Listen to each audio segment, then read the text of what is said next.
Okay, let's start this. So welcome back to the stream. We're gonna continue where we left off yesterday and work some more on the weapons. Um, so yesterday we started, yeah, as I said, we started working on the weapons, but currently we don't have a way of. So we've made this weapon slot component, which you can through which you can spawn a weapon, but currently you can't do it from the game. You have to do it from the editor. So I've added this button, and now here this is a weapon. I mean, we don't have graphics for it yet, but this would be a weapon. So whenever the enemy would go inside of it, he would get shot by a laser. Yeah. So what we're gonna do right now is add some kind of graphics to the weapon slot, and the user should be able to just click on it, and the weapon should be spawned. Um,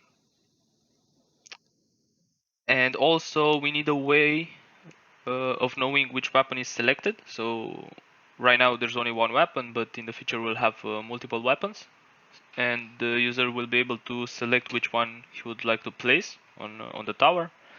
So first we'll have to make this place where we store the selected weapon, and probably add some buttons on the screen. And after that, we're gonna make this. We're gonna make it so you can click on the weapon slot to spawn the weapon. After that, there's one small thing that we have to do, which is currently if the enemy runs out of health, we are gonna get rewarded, but the enemy is not gonna die. So we're gonna, yeah, by rewarded I mean we're gonna get some coins, but yeah, the enemy just keeps going and still damages the tower if he reaches the top. So we have to fix that, and after that we'll have to change some components from the what do you call it? From the save and load system, to to accommodate for those weapons that we spawn at runtime. But first, let's start with this task. So we want a place where we can store the selected weapon. So let's do that. Let me track the time. Let me move the window and get OBS back on. Okay. So I don't have really quite an idea what I want to do here, but I'm not sure if I want to. So you will have multiple things that you will be able to select in the game, like first of all the weapons, also the power that you can use. Uh, so I'm not sure if I want a general place that stores both of those things, or if I want to have separate places. So for now, I think I'm gonna do them separate, and I think we're gonna have a scriptable object called selected weapon that's gonna hold our selected weapon. Yeah. And actually, no. I mean, it's gonna be a scriptable object, but not directly a scriptable object. We're gonna make it a service, and on top of that, we want to reset the service when a scene is loaded. So I would like to reset the weapon whenever the game is reloaded. So that's what we're gonna do. So on scene loaded, we're gonna reset, and also let's uh, implement this like so. Okay. So let's add two fields here. So um, what do we want to do? So yeah, I think we're gonna store the weapon definition. Weapon definition. Um, selected weapon. And we're also gonna want default no default weapon. Yeah, so this is gonna be a serialized field, and also it's gonna be read-only. And this the default weapon is only gonna be serialized. Okay. And what we wanna do when we reset this service, we want the selected weapon to be the default weapon. Um, let's do something here. I would like to disable in play mode, so you can change the default weapon in play mode. And what else? What else? Yeah. So we will need a way of getting this selected weapon. So let's add that public weapon definition.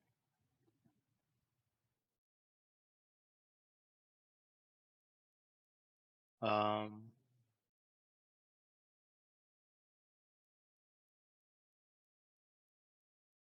oh, uh, well then how should we call this? It says that we can have the same name because it's the same name as the class. But I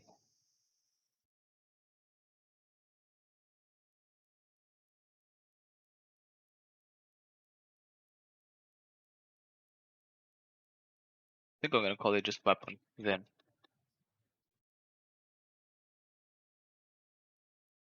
Yeah, I'm gonna do it like this. Okay. Uh, one other thing, we have to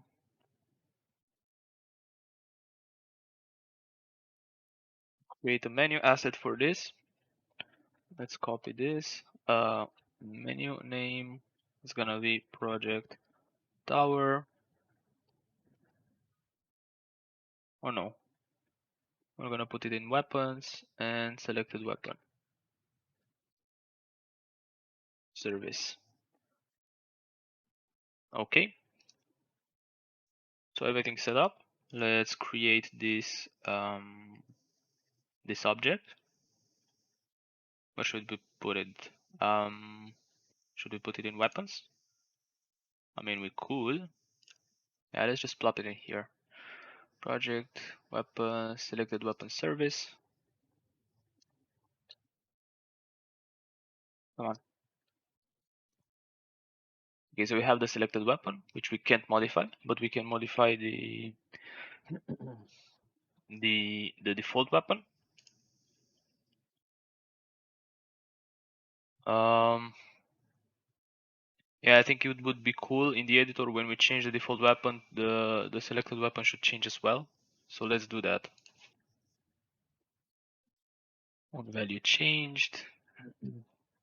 Actually, we can use reset directly. So that should do it. So if we put this on none, it's none. If we change this to dummy, the selected weapon changed as well. And when we go to play mode, the default weapon is also disabled, so we can't interact with it. I mean, we can click on it to go to that weapon, but not change the value.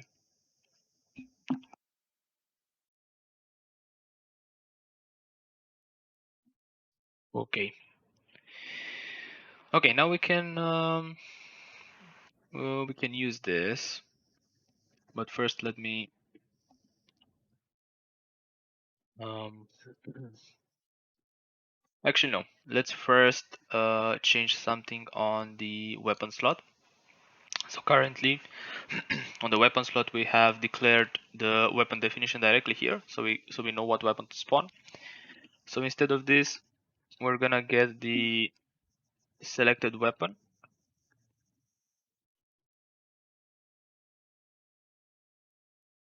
Serialized field. We're gonna remove this. And now, yeah. selected weapon.weapon.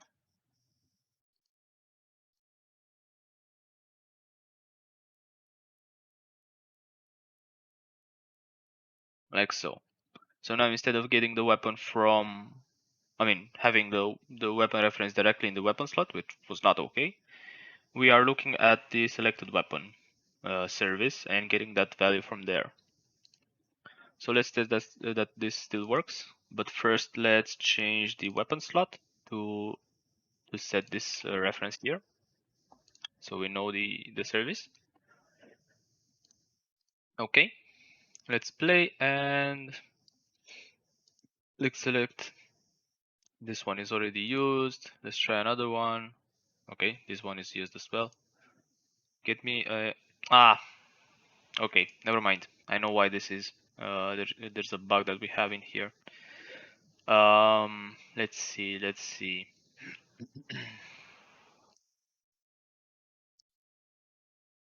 Um, yeah, we're gonna enable this and try to spawn the weapon again. And we should get, yeah, we got a weapon. Currently, we don't have a second weapon, so we can't test that that it got the value. But yeah, given the fact that we've added this reference and it spawned the weapon, it should indicate that that the code works as expected. But yeah, indeed, we do have a problem with the weapon slot that we have to fix, and I'll make another task for that. Probably come back to it today.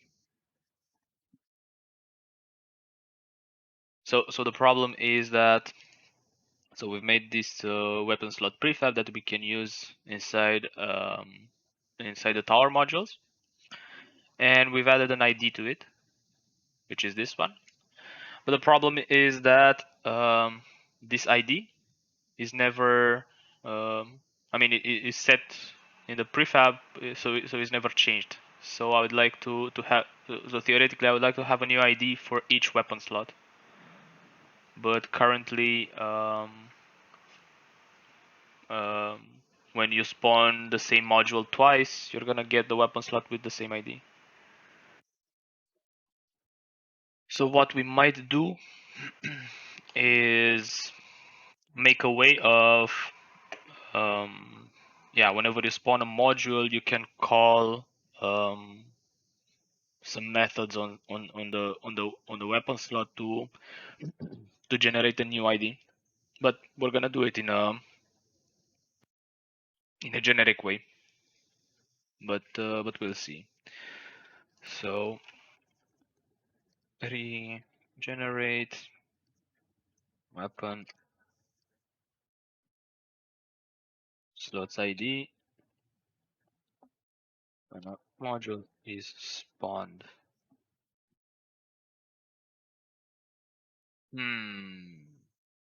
Actually, that's gonna be harder than it looks. Might actually have to do, or to make the weapon slots be entities, so we can save this in the save file. Huh. Yeah, I think this might be a job for next week. We'll see.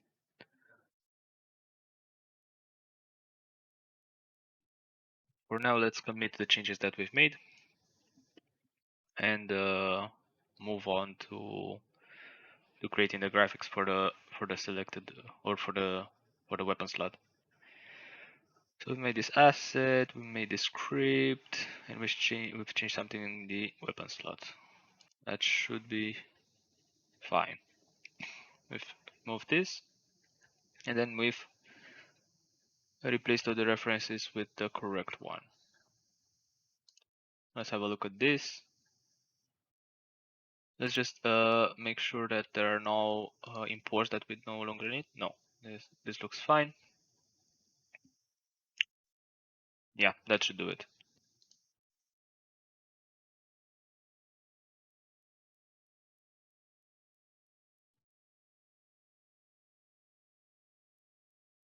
Okay, one task done. Let's get to the next one. So the next one is this one. which says that the user should be able to click the weapon slot to create a weapon. So yeah, the functionality is there, but we have to make it available in the game.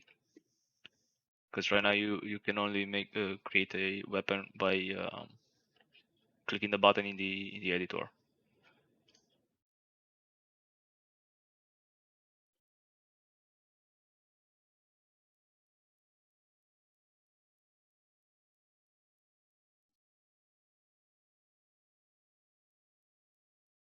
Okay, let's see. So we have the weapon slot, and I'm gonna make a I think I'm gonna make a cube in here. Let's see. Let's move it on X by 0.5. Yeah, sure. And let's make it a little bit bigger. Actually, no. Let's make it. Okay. 1 to 5.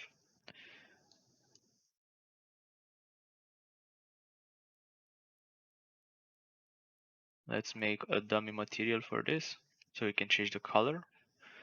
So weapon slot material. We're gonna make it transparent, and we're gonna make it green. Let's assign this. Okay. We have a box collider on this, which is nice.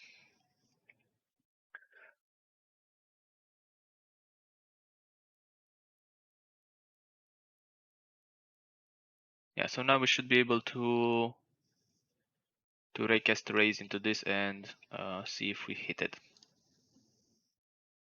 Okay. Let's see. Okay, let me clear the save file. And of course we don't get any straight pieces. Let's try again. Still no straight pieces. I should put a weapon slot in more modules so you don't have to search for it. Oh, here we go. Okay, now that's a problem. So yeah, apparently we have to rotate it by 90 degrees. So let's do that. I mean, yeah, it does make sense. The weapon should face the Z direction actually. So let's move some things in here. So this should be on Z. This should be 0. This should be on Z. And here we should have a 2. So now it's correct.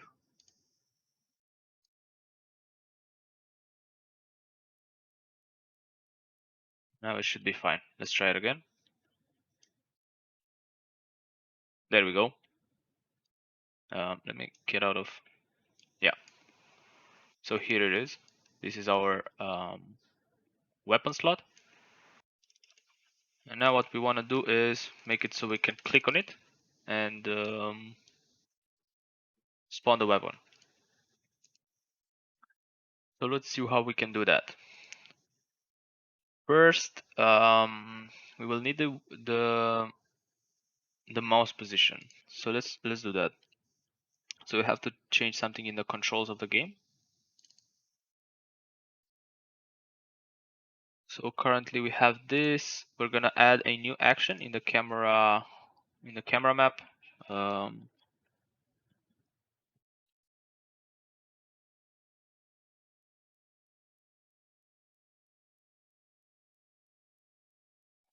Not really that good that we've named it mouse position.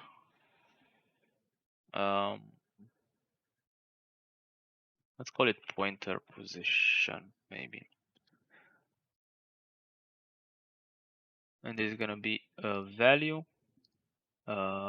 It's gonna be a vector 2.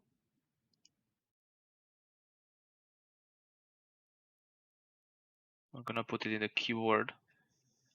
And why can't I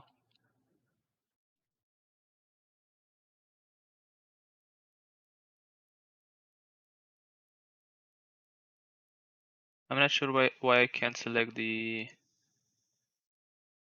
Is something else that I have to select? No, it should be vector 2. Let me select any and see if I can. Yeah, now I get everything. Everything, but actually I don't get everything. Why don't I get the. Let me change control schemes. Let's go to keyboard. There we go. So I want mouse. And I want the position, which is where?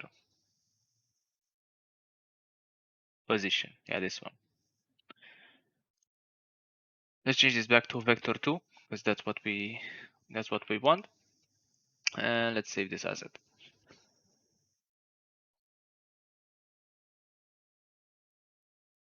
Okay. We'll have to do something similar for gamepad, but I'm not sure how we want to do that.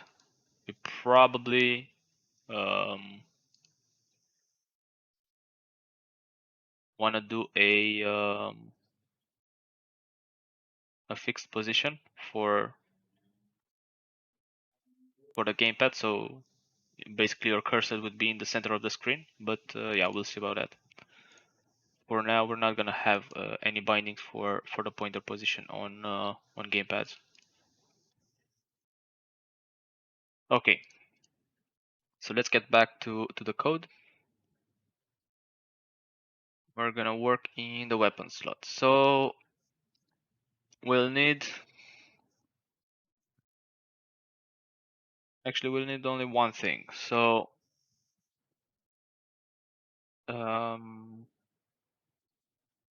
in the controls manager, a reference to this, and actually that's kind of it. Oh no, actually no. We need another thing in the game controls. We need to know when the user clicks. So let's go again to keyboard, pointer click, and mouse left button. Yeah, because we need to know when the user clicks, and then we need the position to fire a ray cast and see if we hit the weapon slot. So let's see. On start, we're gonna add this. So controls manager dot camera actions dot pointer click dot performed. I'm gonna create on click. Okay. Let's remove it afterwards. And let's move this a bit down. Like around here. Okay.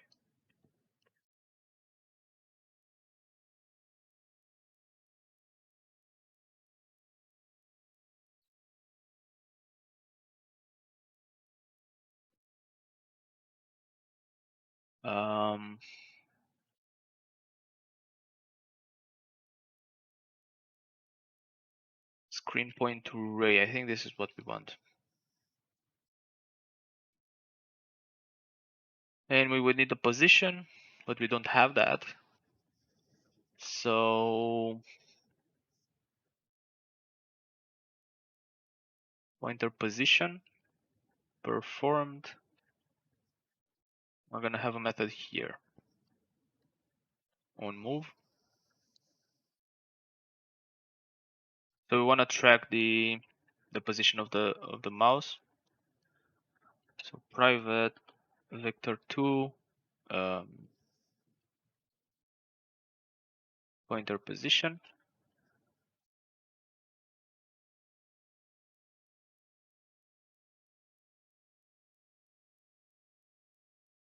Oh, that's fine. That shouldn't be a problem. And here we're gonna say pointer position is equal to, this is the context, read value vector2.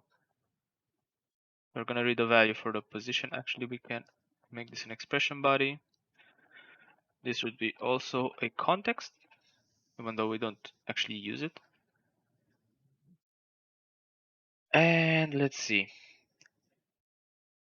Actually, now that I think about it, I wonder if we should do this in every weapon slot or if we should have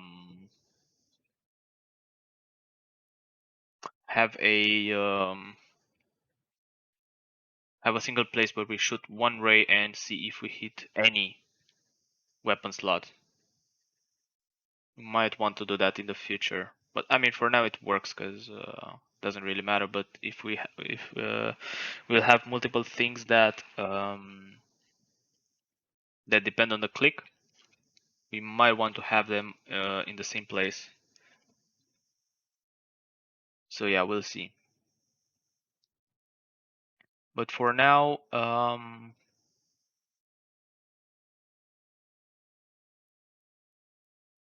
yeah, for now it's okay.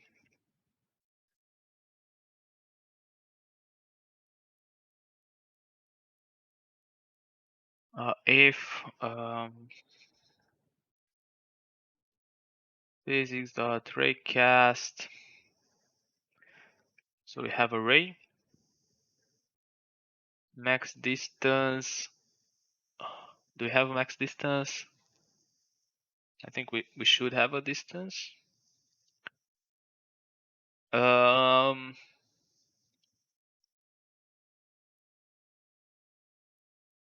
okay, so no, first out var hit distance. Let's put it at 1000, which is way more than we need, and we need a layer mask, which for now I'm gonna put it like this so we can pass it, and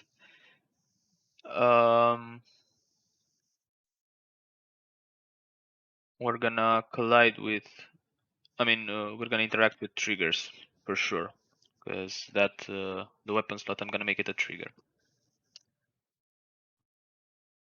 Okay.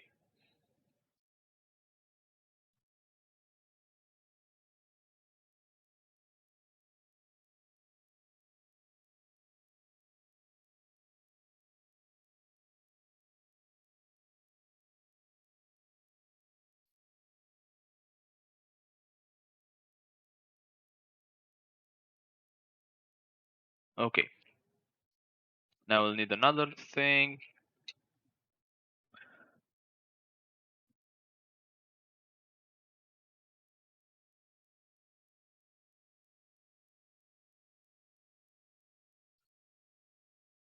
We'll need to know the layer for the weapon slot. So we're gonna make a separate layer for this.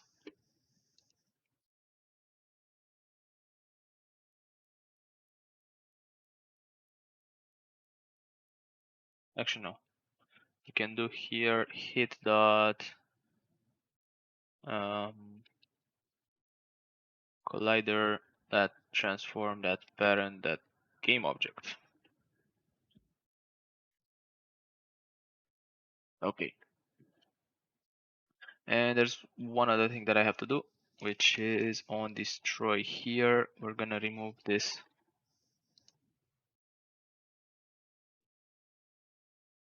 And now that I think about it, not only on destroy, I should do the same thing for on disable. Okay. Let's try this.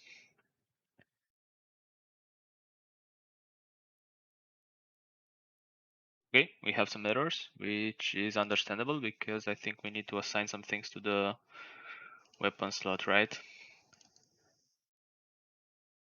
So weapon slot, we haven't done the weapon slot layer. We have to do that. Controls manager here, and let's make that that layer. Edit layers, enemy, weapon slot. Weapon slot, and let's set it as weapon slot. Yes, change children. Okay, let's play it again. We have a straight piece here. Actually, we have to do it from the game, not from the editor, but should be able to. Yep. If we click outside, nothing happens, but if we click on the weapon slot, it works. And it's, yeah, it's this weapon slot. So it's the correct one. So now all we have to do here is spawn weapon. Which is not actually correct, now that I think about it.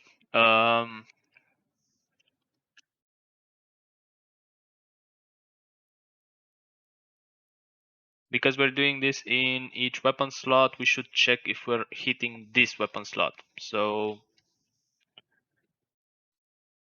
we're gonna check if this game object is the same as the one that we looked at earlier. Collider, transform, parent, game object.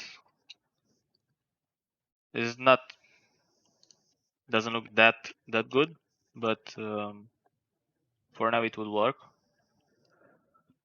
So let's try this again.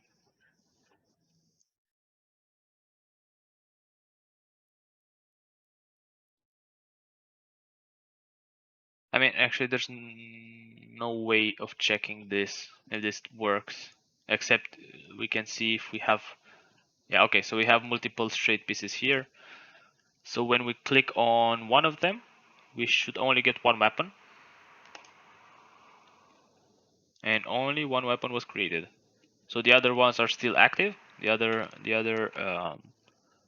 weapon slots.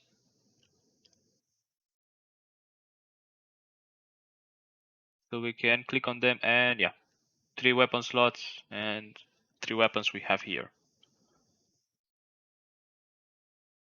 So that's nice. So now we can create weapon slots whenever we want. Cool. Or not weapon slots, but weapons. So now we can, yeah, we can spawn enemies and they will hopefully die. Cool.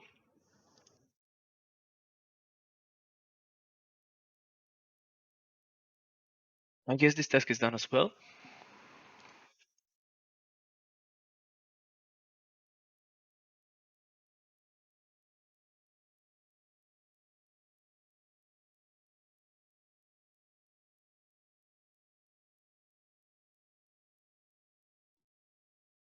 Let's see what we've changed. So we've made this weapon slot material. We've changed something on the prefab. We've changed something on the weapon slot. I guess that log should be removed. Yeah. Layer mask, the position. We've hooked onto those two. Those two as well. And then this whole thing, which looks okay. And the others are fine because this one is auto-generated, so I don't have to look at it. This is a feature. Publish. Please publish it. Thank you.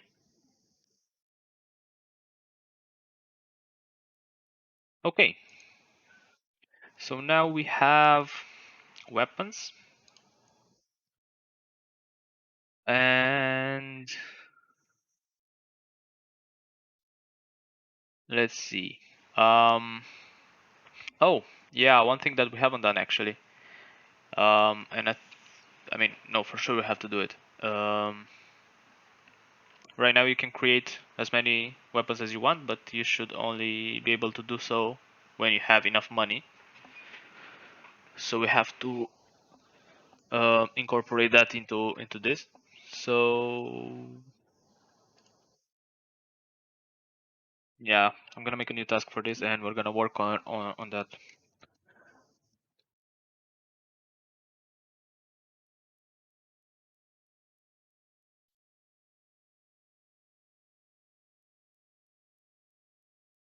Probably gonna take about 30 minutes to make this because we have some things missing that we need to make. Okay. Okay, so we have ignore this the levels below, but we have this cost, which is the initial cost of the weapon. And yeah, we have to use this amount in the currency whenever we want to create a weapon. So let's see. We will need a reference to the, I think it was called economy manager. Yeah, economy manager, that's what we want.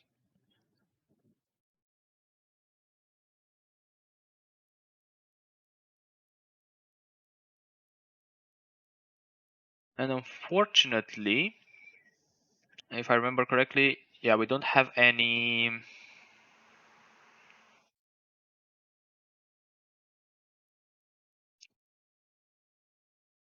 We don't have any way of knowing when the amount of a currency has changed. So I think I might want to add that.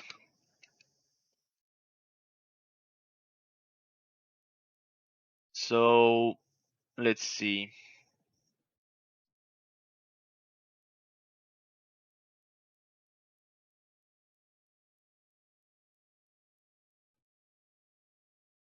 Yeah, I'd like to have an event here that I can hook onto. Actually, not. Let's not put it right there. Let's put it like around here. It's gonna be a public event, um, system action on economy change, maybe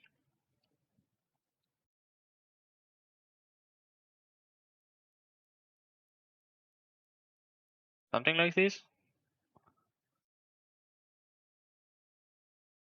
And maybe we can also pass in the currency that has changed.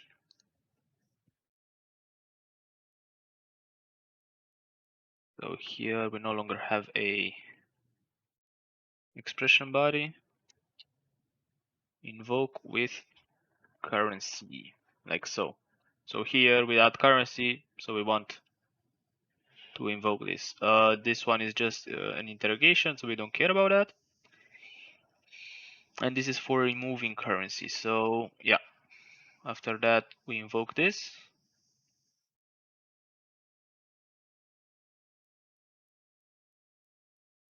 And one other thing, on reset we want to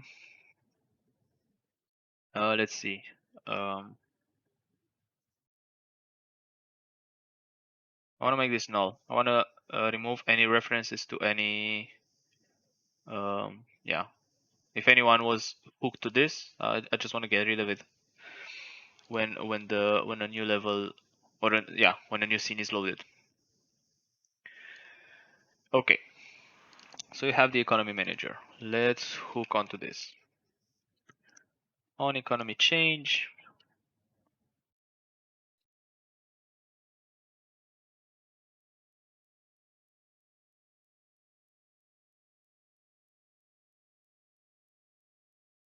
currency.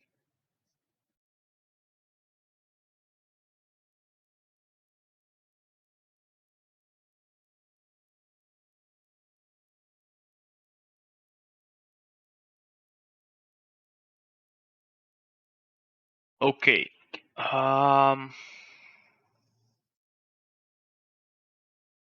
Yeah, so we have to check this against the selected weapon, which we do have.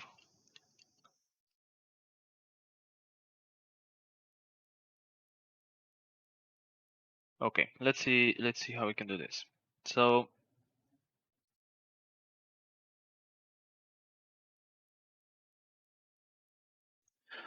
um hmm. Let's add some more things in here.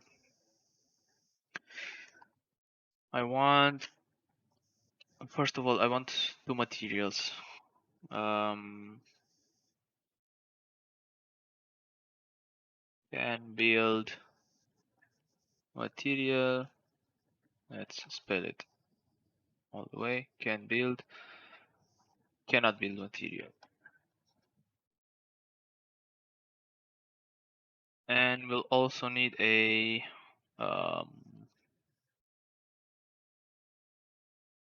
renderer.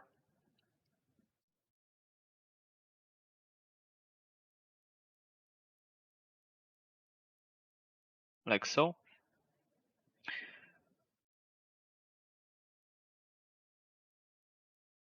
Okay.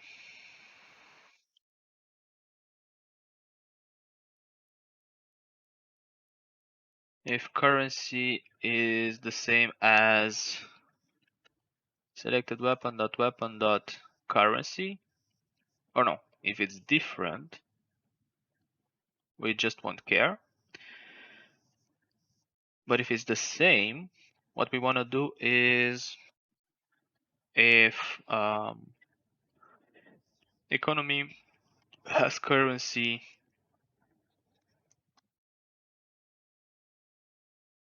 this currency and this amount,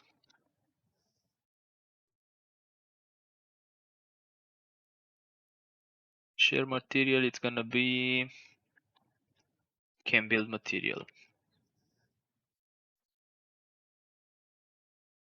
Otherwise, it's gonna be the other material. And we can actually make this we make it like so.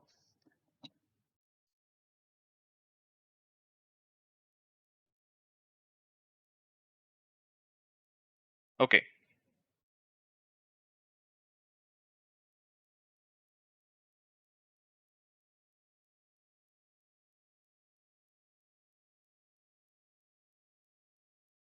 Let's remove this afterwards.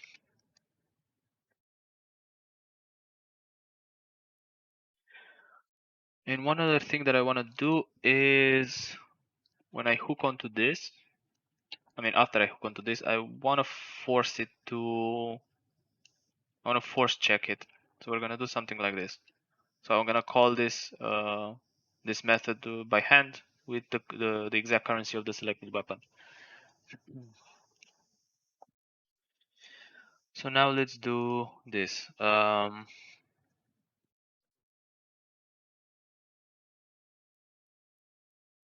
Green material, and let's duplicate this and make a red material. So here we're gonna do red.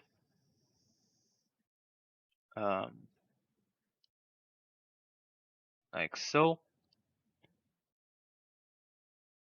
Let's go on this.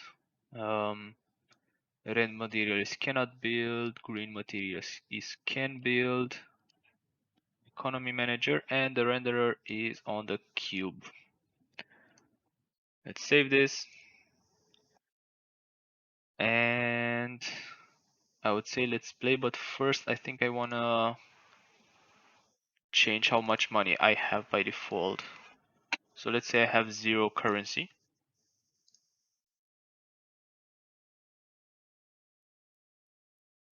Okay, so we start off perfectly. We have a weapon slot here, and now let's try to add currency. So coins currency. Let's add 5. Nothing happens. We actually need 10 currency to build this weapon, if I remember correctly. Let's actually check. Dummy weapon definition. Yeah, we need 10 coin currency for this, so we can create this weapon. So let's go back to the economy manager, and let's add. We have 5 coins. Let's add another 5. Let's add 4 actually first.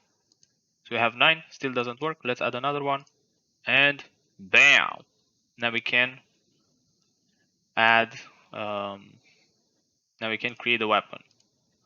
Which is not actually correct. We could have added the weapon before because we haven't added the check.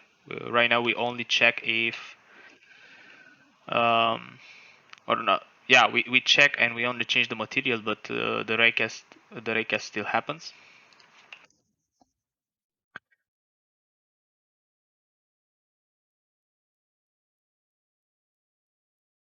So let's do this. Let's move this whole line into a property.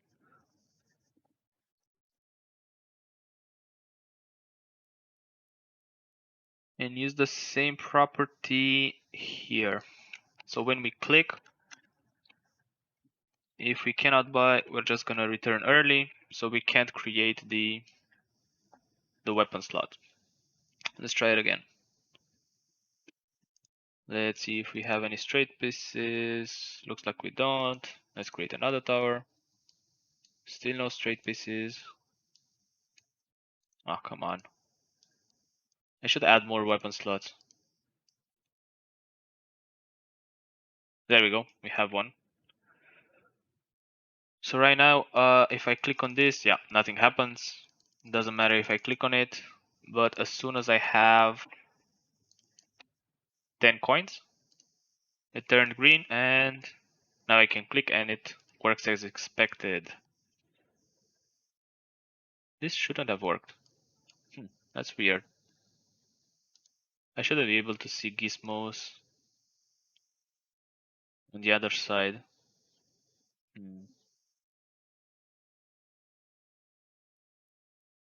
That's weird. I guess the depth test doesn't work uh, in here in the game view. That's so weird. Anyway, it doesn't matter. Yeah, so now we can we have the weapon and we can create it only when we have enough money for it. So that's nice.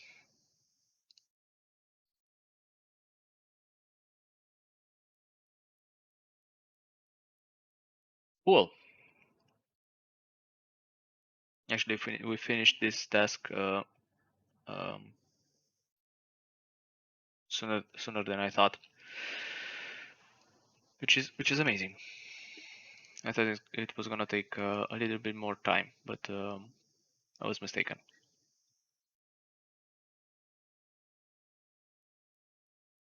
Okay, so let's see what we've changed. So we've added this event. We are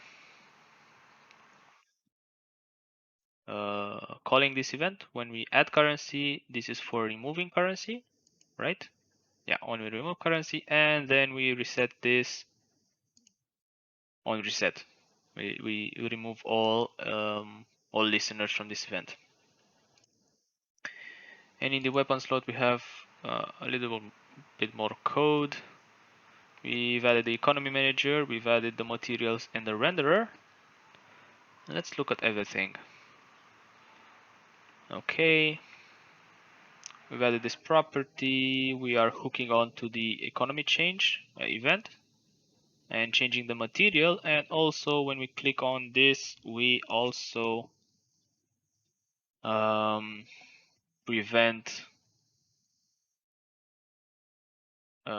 prevent the raycast if we don't have enough money for creating the weapon.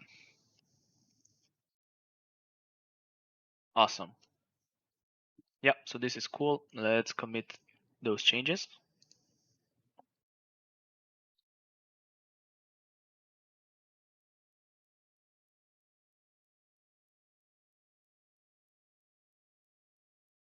Come on. Yeah.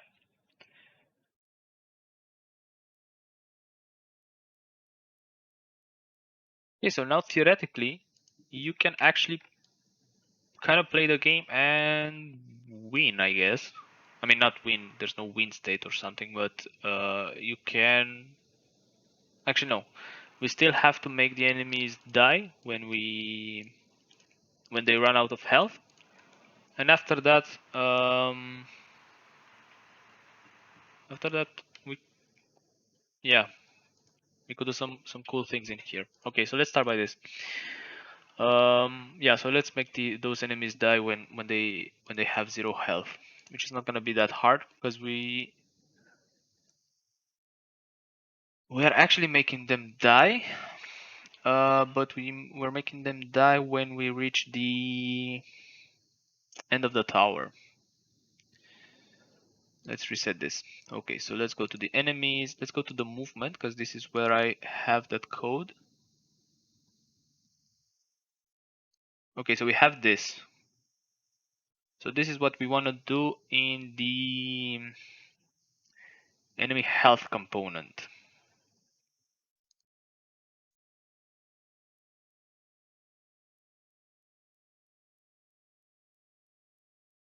So it would be here. In the enemy health, do we have any reference to... We do have a reference to the enemy entity, which is nice. So the only thing that we have to do here, so enemy entity, oh, no, not here, my bad. Here, when we have 0 health, we just release the entity, and yeah, it's just gonna release it back to the pool. And when that happens, we, yeah, basically the enemy is dead. We get our reward and everything is fine. So let's try that. Actually, no. Let's first get us some money so we can create at least one weapon. So let's go back in here. Let's add like 10 coins. Let's save this and let's make the, let's see. Let's make the weapon a bit more powerful. So dummy weapon, laser attack. Let's make it like 50 damage per second, which is not actually that much. Let's make it 100, or let's make it stupid crazy, like 500 damage per second. We'll have to add leveling up the weapons, but so we can make them more powerful, but we're gonna do that later.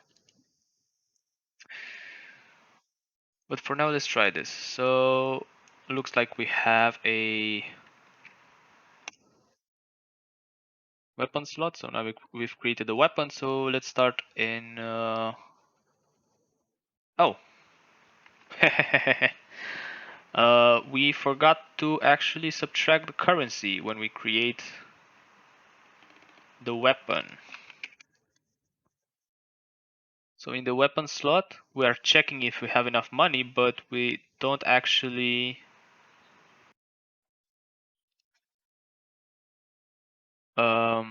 Yeah.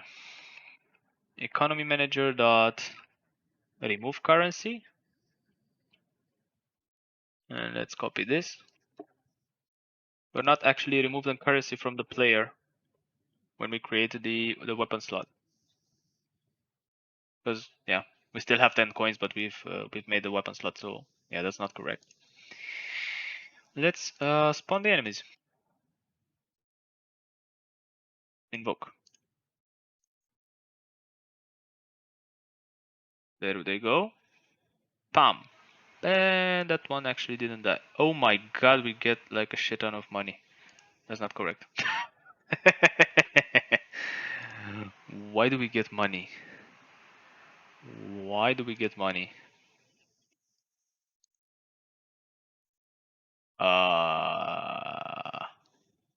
What?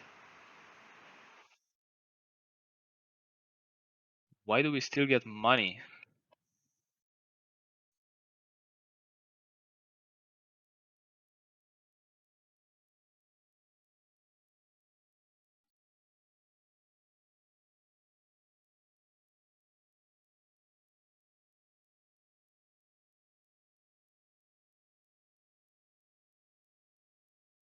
Actually, why do we still have this? Oh shit. So I know why.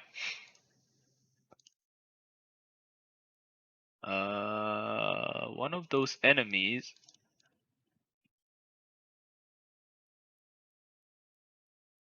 I guess this one, is still here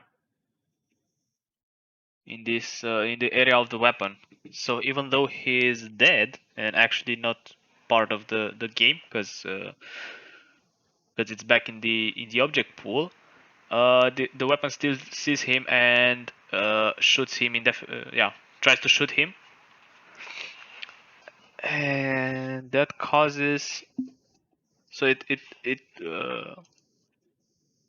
calls a take damage method on the enemy's health, and because the health is already 0, this is triggered every frame. So yeah, and because of that, this event is called, and on this event we are listening with the on the enemy reward component, which gives us money when the enemy is dead. So yeah, first of all, if the enemy is already dead, we shouldn't do anything. Second of all, the weapon shouldn't fire at enemies that are dead, or not even dead, but disabled. Um, so yeah, let's go to weapons, attacks, laser attack.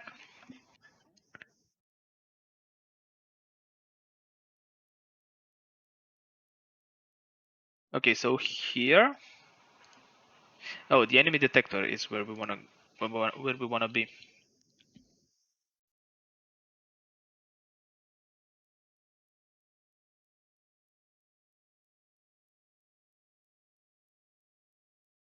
Okay, so because the enemy never exited the collider, he still stays in the list, so we're still tracking him. So I think what we want to do is in this component hook onto the, I guess, update. Or actually I might go to the to fixed update, so we don't check every time. Yeah, let's go to fixed update. On fixed update we want to um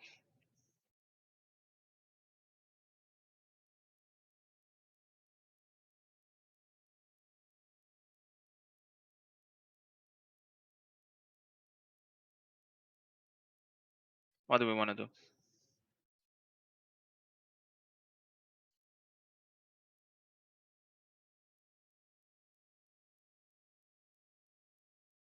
If the dot closest not closest enemies in range dot any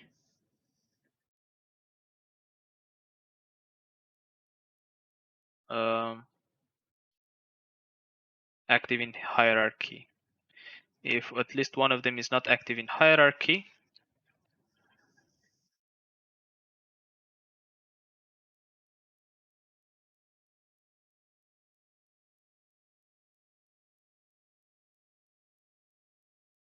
we're only gonna keep the enemies that are active in the hierarchy. So this should fix our error. Let's try it. I mean, it's not an error, it's a bug. Yes, we have a weapon slot. We're gonna create a weapon, and now we correctly subtracted the coins. And now we'll start the level. So now we should only get 10 coins, or 25. Yeah, 10 coins is by default, but on this wave, yeah, small enemy coins currently stat, we're multiplying the reward by 2.5. So yeah, we received 25 coins for each enemy. So that's correct.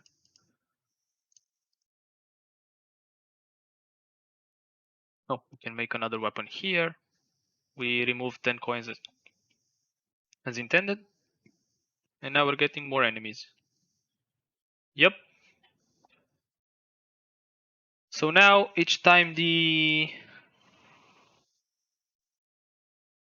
yeah, Nice.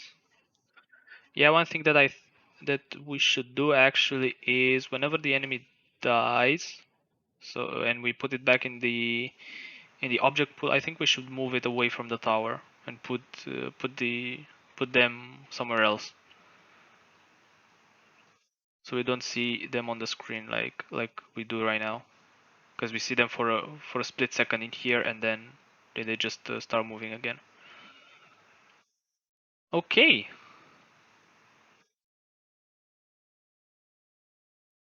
nice.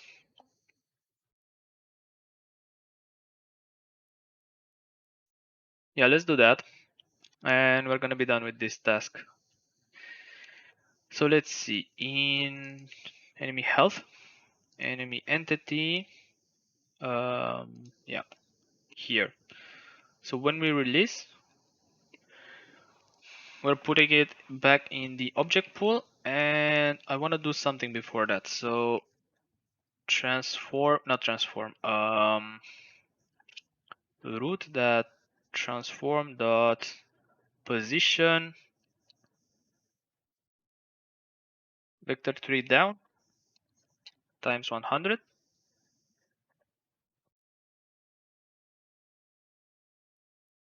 I mean, I can make it myself. Neo vector 3 0 100 0, and this is minus 100. So we're just gonna move the enemy somewhere down below the tower, so we don't see it when he gets respawned. Okay, let's play the game again. Let's hope we get a straight piece here, and looks like we don't. Let's try again. Come on, we want only one straight piece, and we got none. I should put more weapon slots. I should have at least one weapon slot on each. Yeah, there we go. On each module. Okay, so now we can start the level. Here they come. So now what's gonna happen when the cooldown reaches 0? We shouldn't have that enemy here. We shouldn't see him for a split second. There we go. So we no longer see the enemy because he's after he dies, he's moved somewhere down below the tower, um, just before he gets back in the object pool. Nice. Let's see the laser in action. Skip cooldown. That's the laser. Nice. Okay. So I think this feature is also done.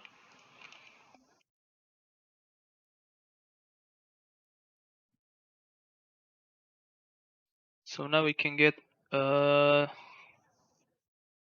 the save file. Let's see what we've changed in here. So enemy health, we've added that single line. Oh no, we've added this as well. This check, which is actually correct. And now that I think about it, um, yeah, we should add the same check in here. So you shouldn't be able to heal the enemy if he is already dead.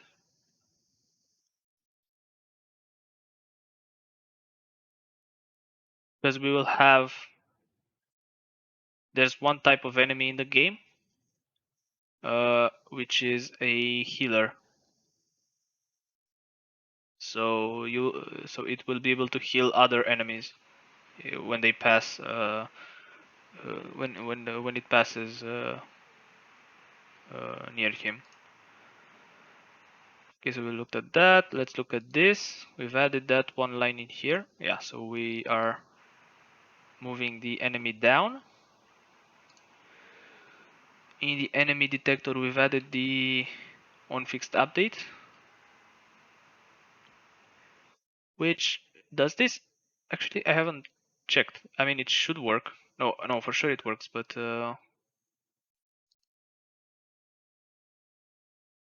And here we remove the currency. Yeah, that's correct. What I'm thinking is, so where did we do that?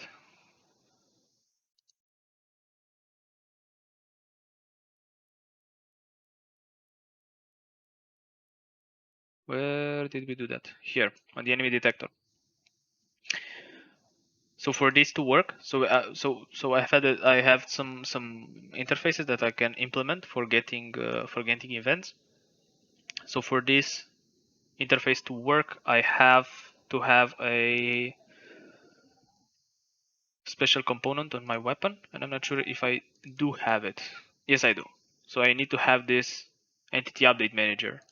So this component looks for every other component that has this implemented, has one of these interfaces implemented, either for update, fixed update, or late update. And if they have those components, they're gonna be added to the list, and they're gonna be called on yeah, when Unity calls those events. I was not sure if I had this component in here. Okay.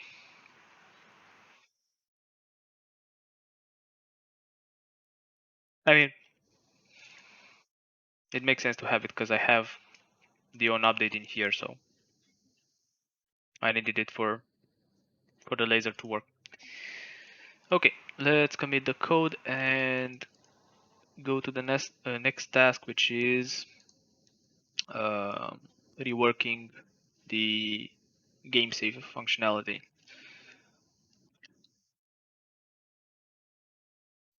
which sounds harder than it will be. It's not a big change. Okay.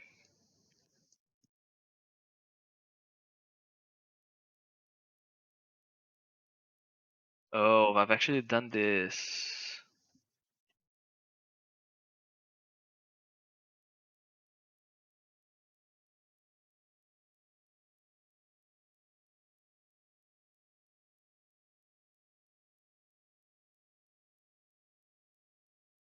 Okay, so I've combined two tasks in here, and I don't want to do one of them.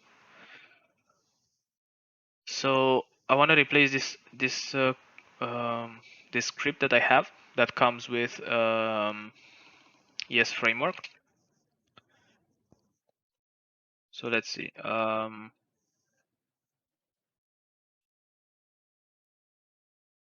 Basic entity world save. So this is the class, and what this does is it calls some functions, and it saves them. It saves the values that it has. It saves them in the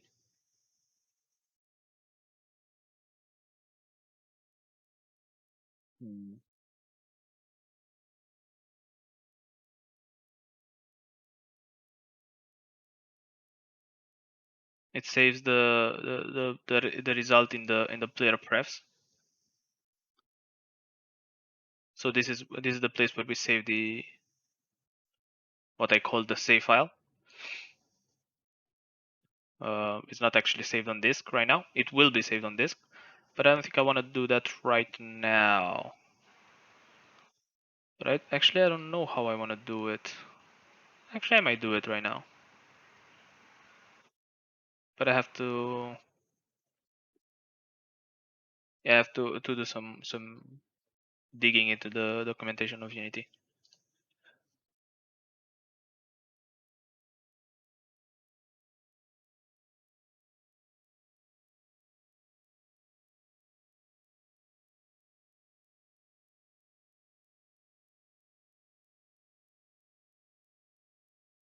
Yeah, I think I'm gonna do it. Yeah. Okay. So yeah, let's start doing this. So first of all, I want to save the serialized data from the game onto a file, not in the player prefs. And also I need but I don't think this part is something that I have to do here or that I can do here. But yeah, so when we load the game, I get the string from the player prefs, and then I use this to import the data. So what this does, and yeah, actually this is what I would have to change as well. So it deserializes the data, then it goes through all of it. It makes a dictionary with the data. It then searches for all the importers in the scene, and after that, we go through all the importers and we import the data. One thing that I would like to do is, after this is done, I would like to return from this method um, all the data that was not used, so we can do something with it. Because in our case, we have the weapons which are spawned at runtime, and we want this. We want the weapons to be spawned whenever we load the game. So we will have to know. Um, we'll have to know about them. We'll need a list of entities that have not been that were not in the scene, and that we have to spawn, so we can obviously spawn them. So they're there. Yeah, so that's what we'll have to do. And in here, in this other file, we will have to change it so it saves the data on disk instead of in player prefs.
Okay.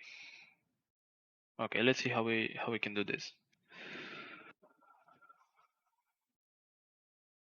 Actually, there are two ways I can do this. So I can either um, return the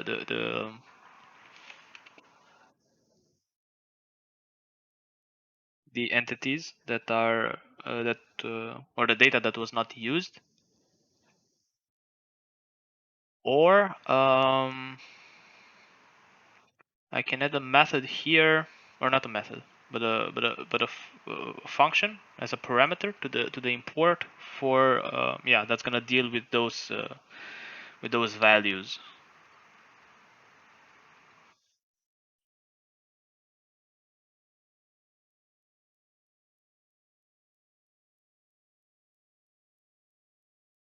Because it might be weird to have a method that's called import and then it returns something. Might not be obvious. Why is it returning anything?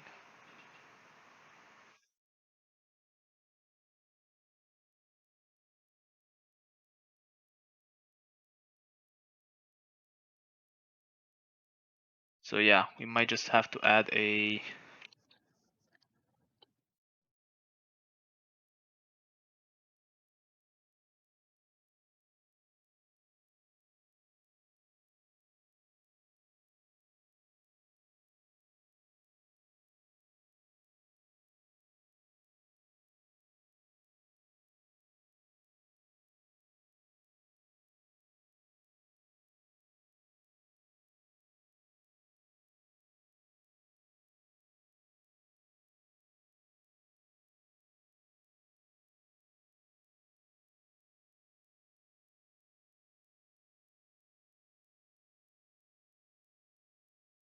So it will receive a string, which is a serialized entity, and then it will do something with it.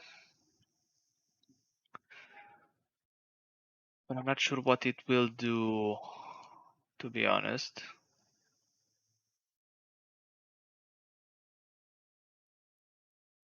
Oh, so those are static, so I can deserialize them if I want to. I think I'm gonna change this a bit. The entity importer. So right now it returns a string, but I might make it return this serialized entity directly.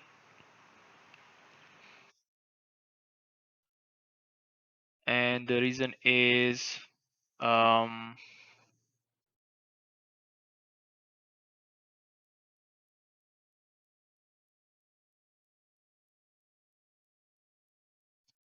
I want to have access to this type GUID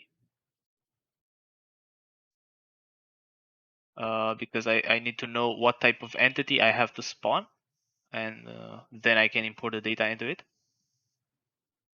So, oh, never mind. I have a method. I mean, I guess that's okay. I can import a.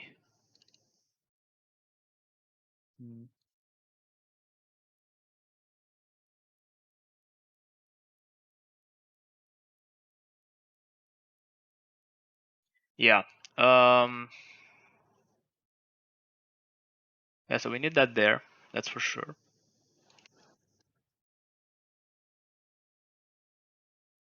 And this is the data that we have. And what we're gonna do is.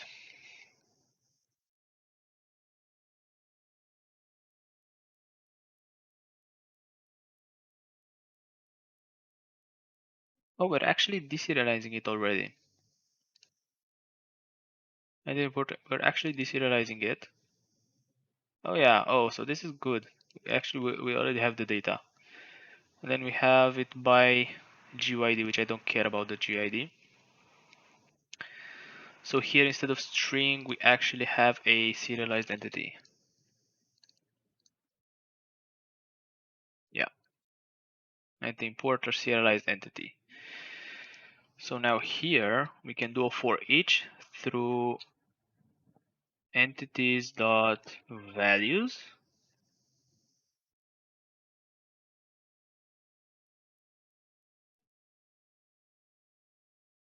Serialized entity.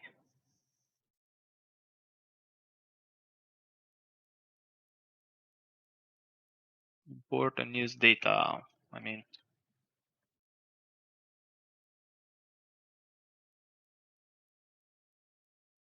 it would be something like this, which I'm not actually okay with. If this is not null, we're gonna do this for each. We're gonna only check once if this method exists. And then we actually don't need invoke, we can call it directly. And now I don't like the name. So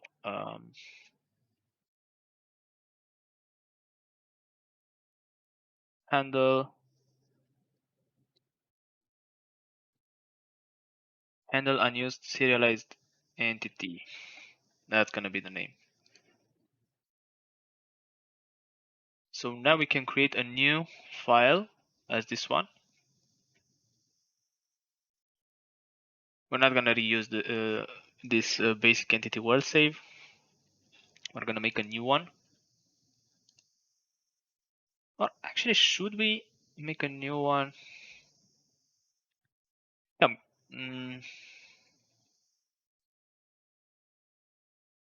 No, I think I'm gonna modify this one. So I'm wondering if I would ever need to use player prefs instead of saving it on disk, because like this is the simple version of it. Um, but for Steam, we for sure want we want to save the save file on disk. Yeah, I think we'll change this one to support files, so we can save the data on disk.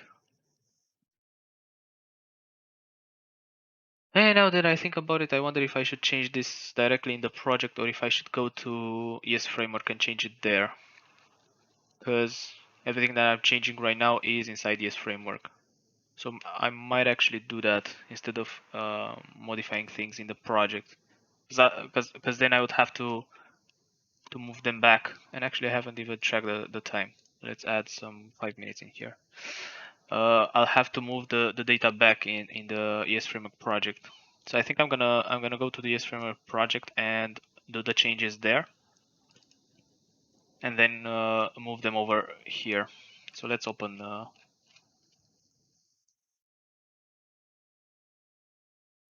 other project.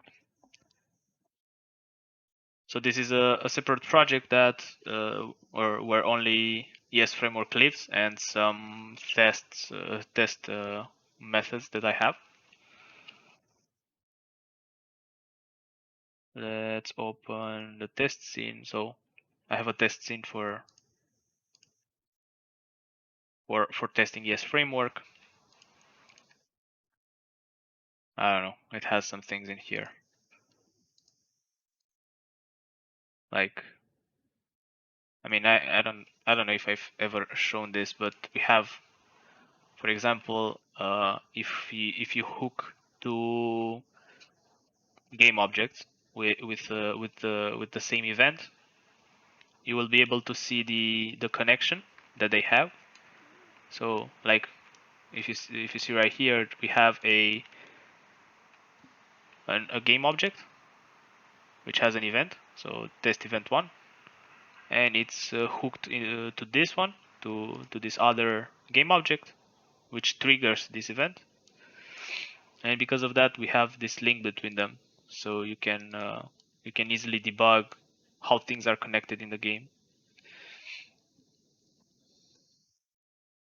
And yeah, there are a lot more things. You can also see what events are used, like what events are triggered, what events we're listening to, what variables are used in the game. Wait, what? Oh yeah, my bad. So this is the object on which this event is used, or this is the object on which the variable is used. But you can look directly at the values if you flatten the view.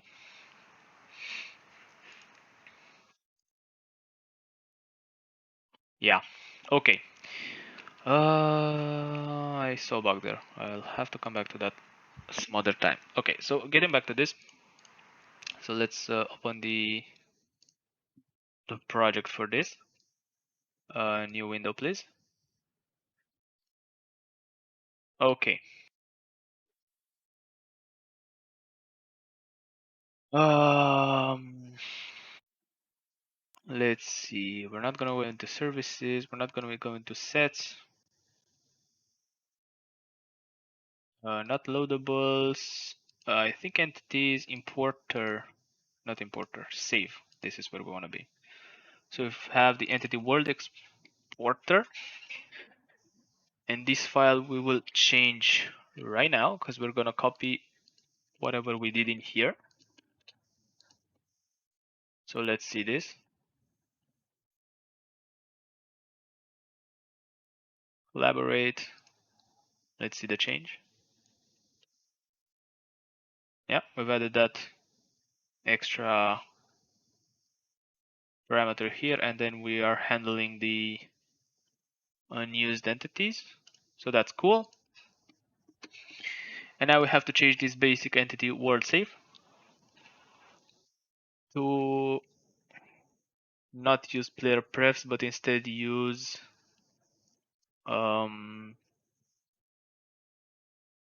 yeah, to actually save files on disk.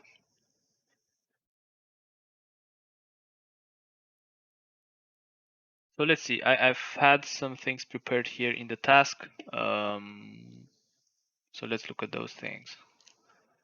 So first of all, we're gonna use the file API so we can save files, and also we will need a way of yeah, I'm gonna save it as a instead not directly as a string, but it's gonna be a binary file. So I needed I searched for a way of oh, this is an alternative for system IO files. Provide static message file operation. Note this class is only available when targeting UWP. Wait, this class is only for that or this class? God damn it, you.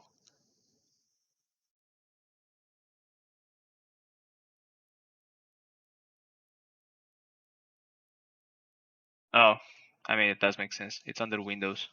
So I guess I can't use this. I have to use the system IO file class. Whatever. Okay. Um, yeah. Anyway, that doesn't matter right now. First, we have to do. No, we have to look at some things. And I think what I'm looking for is going to be located in the application class. So I want a path. Paste the game data folder. No, not read only.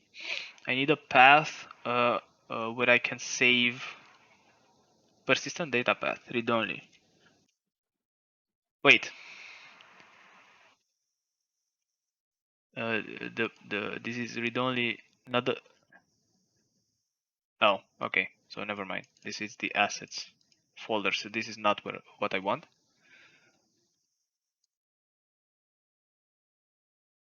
You can store data that you want to keep between runs. Yeah, this is what I want.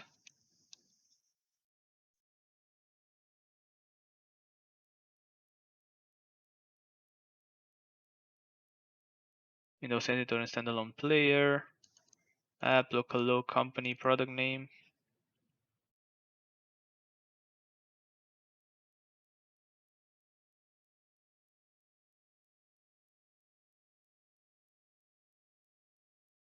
Yeah, anyway, I don't care where it is.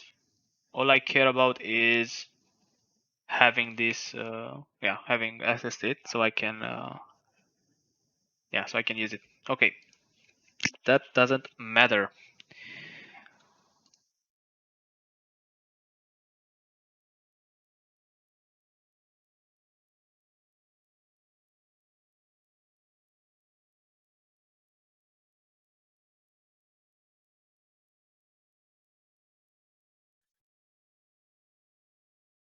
Um, hmm.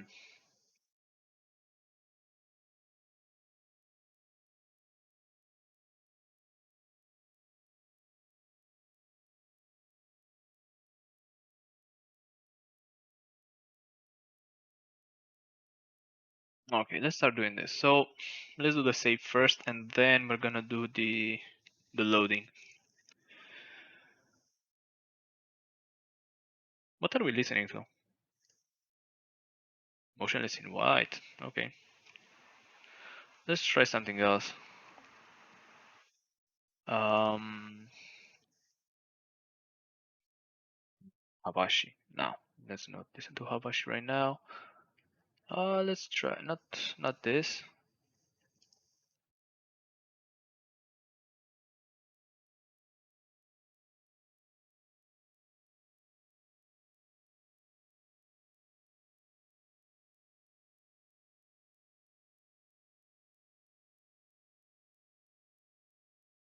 Yeah, let's try this one. Yep, yep, that's better. Okay, so we want to save. So first of all, we won't have this save key anymore. We're gonna have a save file, application product name,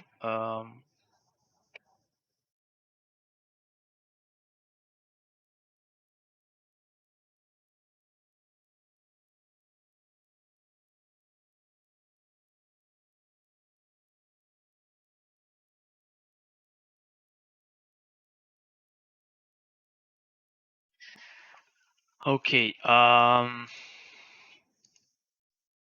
I'm thinking about something. So okay, we can't use this. Let's look into this.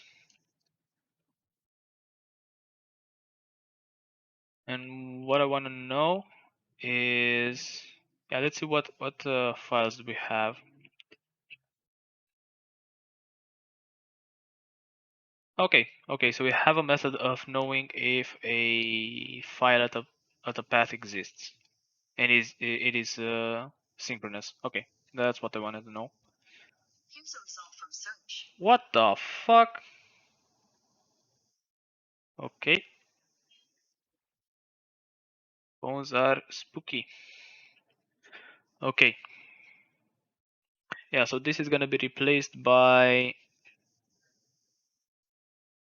so this is the save file, and we're gonna have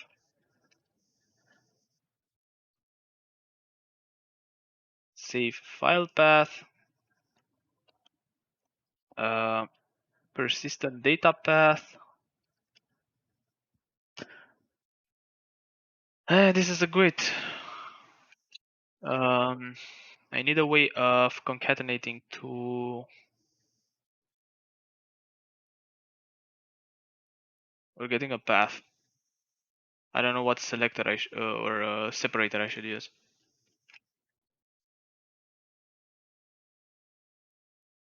And I don't know what separator I should use. Is there like a path class? Yes, there is. I think this is what I want. Path separator. A platform separator is to separate path string in environment. That big. That's it. That's it. That's it. This is what we want.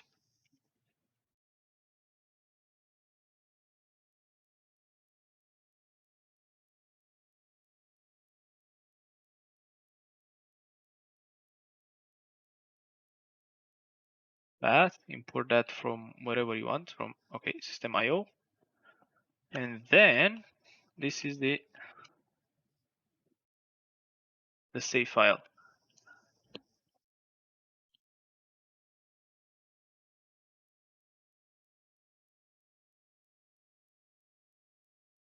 Okay. So here, instead of going to player prefs, we're gonna go to file exists, and we're gonna look at this.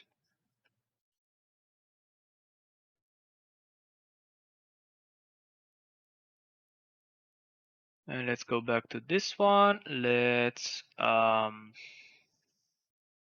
something with write. That's what we want. Write all bytes, I guess.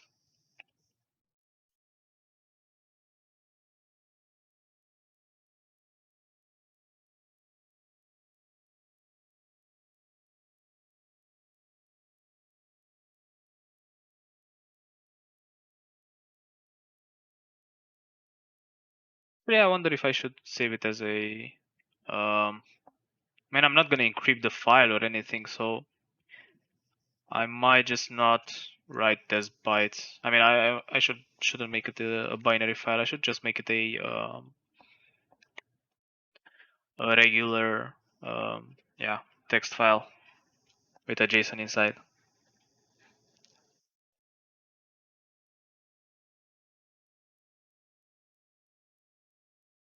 So we might have something like this.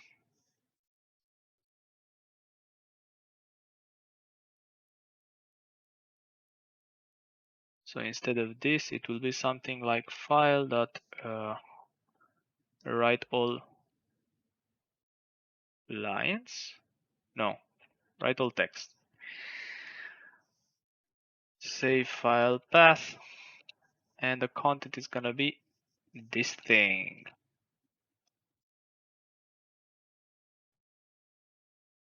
Save key no. Was found at path, this path. And here for saving, or no, this is the save, so I want to get the file. So file read all text, I guess. Save file path.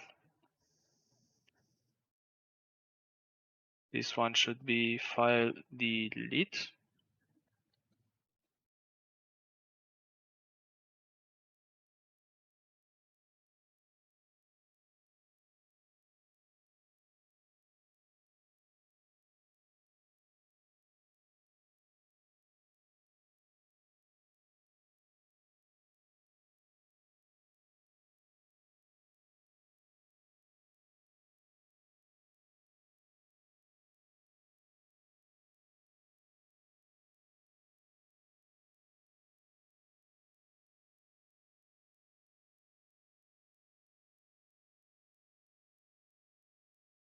Okay, so now the save key, oh, we still use it there. Let's replace it like so. So now we no longer use the save key. So we only have the save file and the save file path.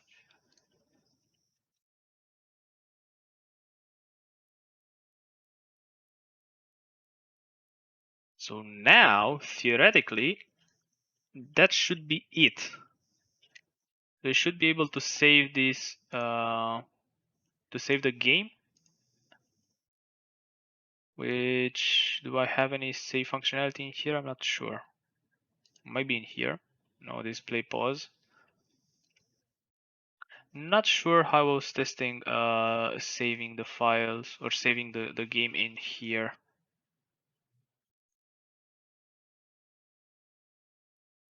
Oh, here we go. Oh, save. Okay.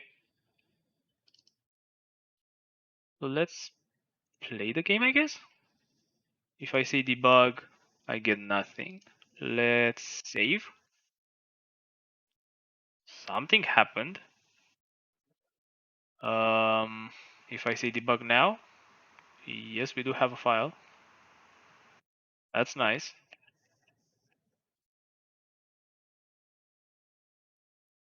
And now let's see if it's in the correct place. Let me search for it. Let's actually see where do I find this. So for editor, user profile. No, I can do it like so. So yeah, app data, not roaming, but local low. Evistar Studios project. Okay, it's not. Oh no, it shouldn't be here because it's ES framework right now. ES framework, and it's not here.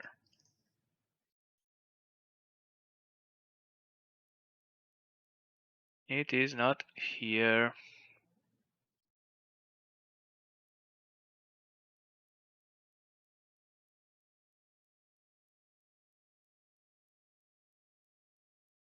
It is resolved by get known folder path with folder.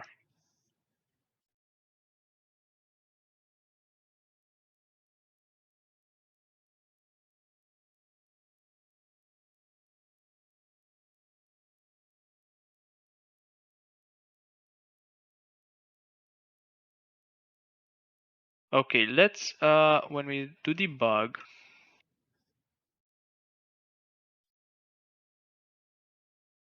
let's do a login here just for now and save file path. Let's try the path because I don't know where to find this actually. Let's try it again. Okay, save debug.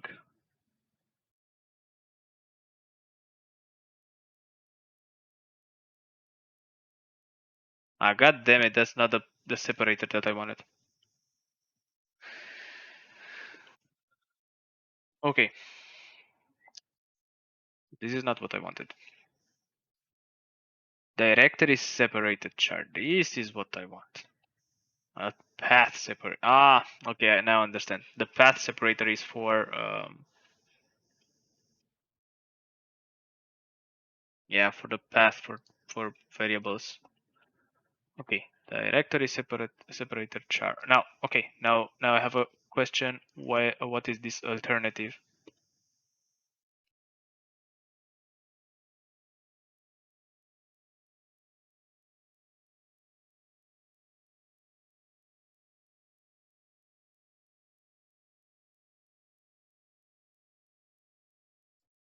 Okay, anyway, let's try this again.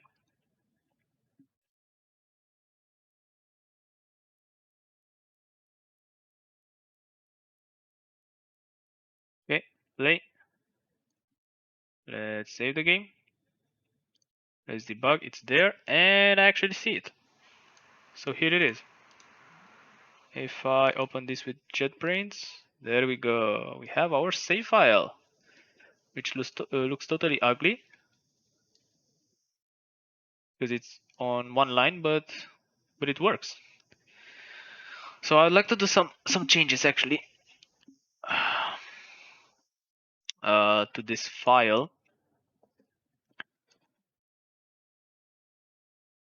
So right now we have, let's see, in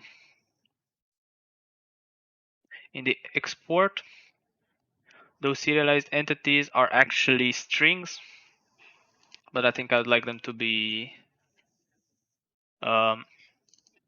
serialized entities. So let's remove some stuff from here. So instead of doing serialize, we're actually not going to do serialize. We're going to return this directly, like so. We're using deserialize and we shouldn't do that. I'm going to remove that. And in here, we're going to have this like so. And here we don't have to deserialize because we have it. We have them directly like so. So what this is going to do, so right now, if we look at the save file, or actually let's,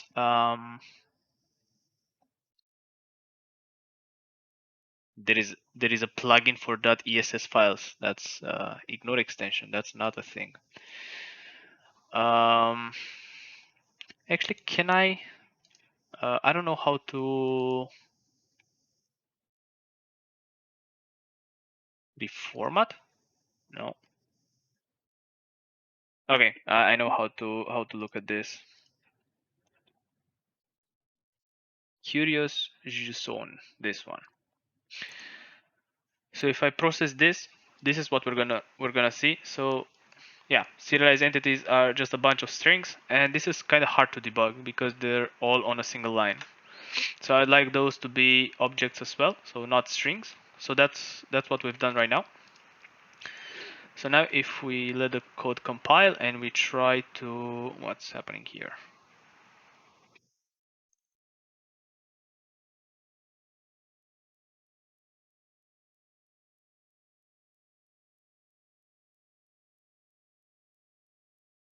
Oh, okay.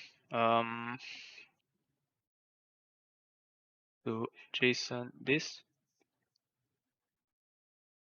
Okay.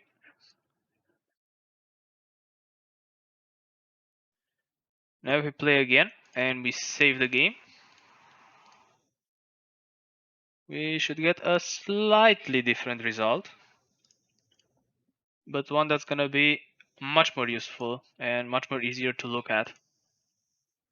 There we go. So instead of having them on single lines, we have them laid out like so.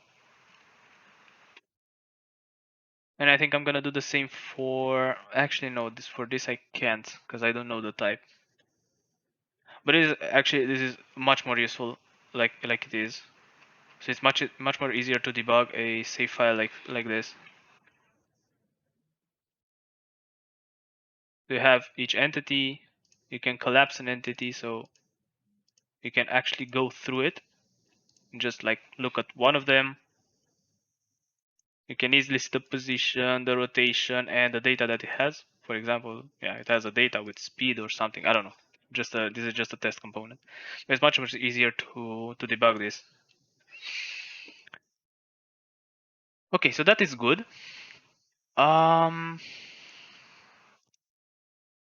Yeah, so this is kind of done. So we have this file saved on disk.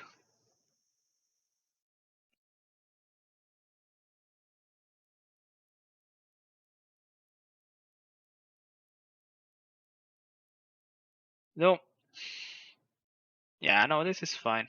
This should be fine. Yeah.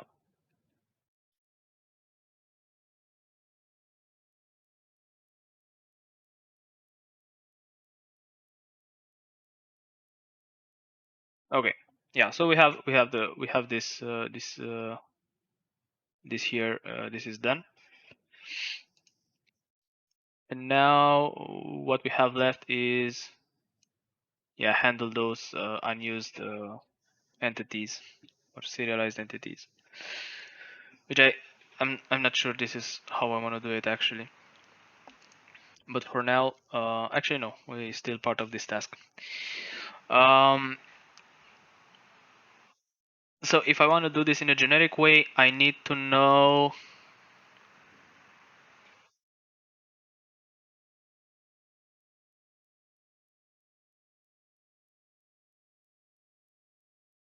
Actually, I wonder if I can do it in a generic way.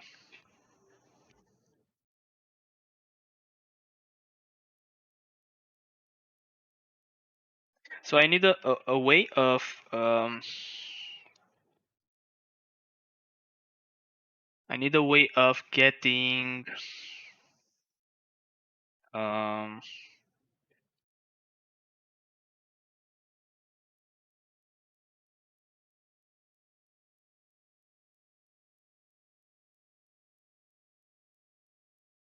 a prefab or something to instantiate based on the type GUID that I have in the entity. So I need to store this somewhere, this association between this type GUID and a prefab. And this is the part where I don't think I can make it generic.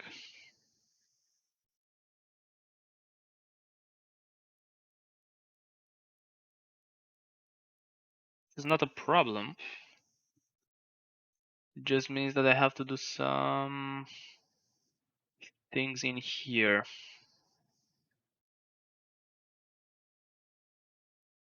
Should I do them here? So this load method, where is it called from? It's called from the loader, right? Yeah. So this is the basic loader.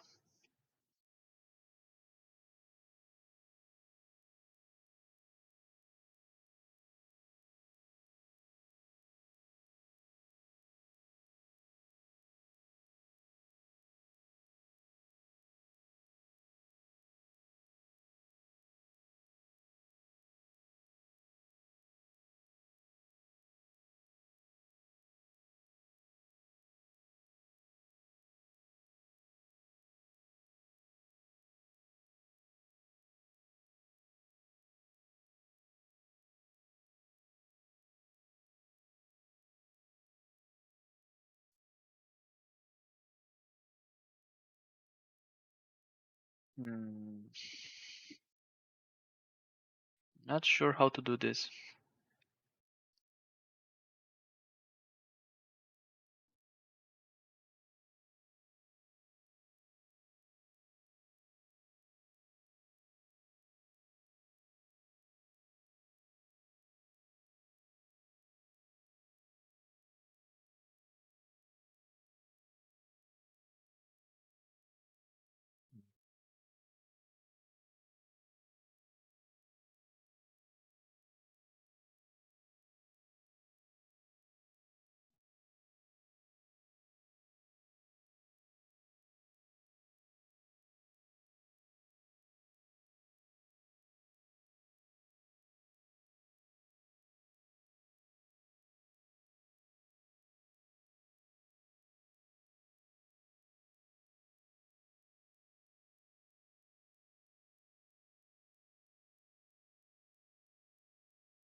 Yeah, I think I'm gonna deal with this in the loader.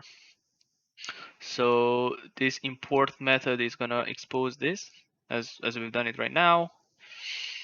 In this basic entity world save, in this load method, we're gonna have the same method in the parameters. And in the basic loader, here we're gonna deal with those runtime entities.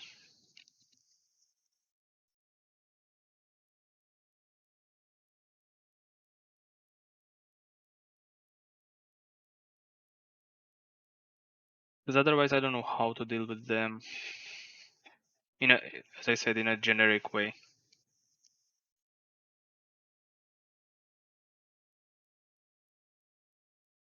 Because I'm thinking of making this one and this one, those two classes, make them scriptable objects, which won't be that bad, but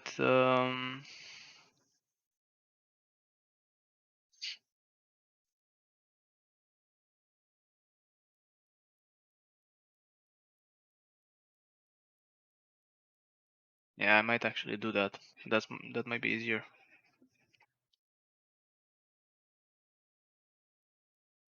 Yeah, I think I'm gonna make this entity world exporter a scriptable object, and that basic entity world save, I'm gonna make it a scriptable object as well. And on this entity world exporter, we're gonna have a list of, or yeah, I think it's gonna be, yeah, it's gonna be a list of entities that can be spawned at runtime.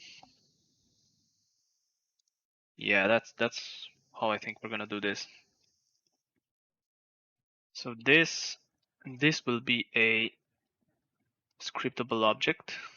Right now this can't be because it's static, and we're gonna break a lot of stuff right here just by removing those three statics. So this is a scriptable object. Create asset menu.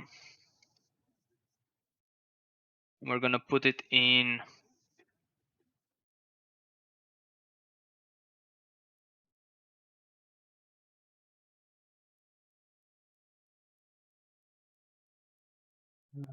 something like this, I guess.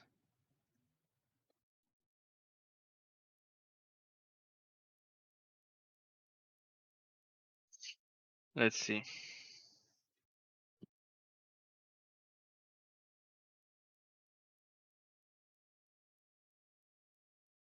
Create ESF internal. It's not here. Oh, it's not here because we have errors. Yeah, that's understandable. Let's actually continue working on this. So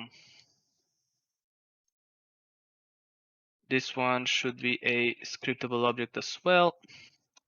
Remove the statics in here. Oh, now this might be interesting. No. No, we're gonna keep that static in here, but we're gonna remove the statics in here. We're gonna have a reference to this. So public, actually it's gonna be a private.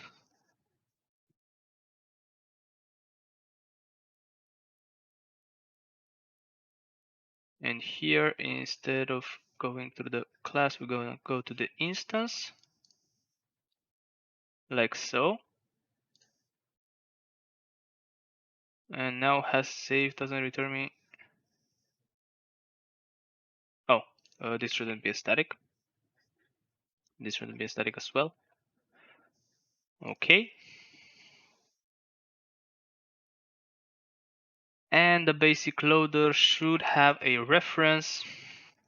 And let's put it as the first thing in here. Private basic entity world save.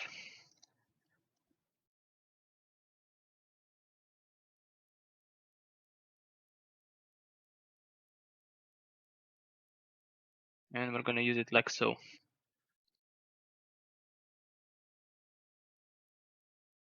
Let's do some things in here. Hide monoscript. Let's copy this. Let's paste it in here. Basic entity world save. Okay, so now it should compile. Or not. Oh, okay. So there's one more place where we have to have this reference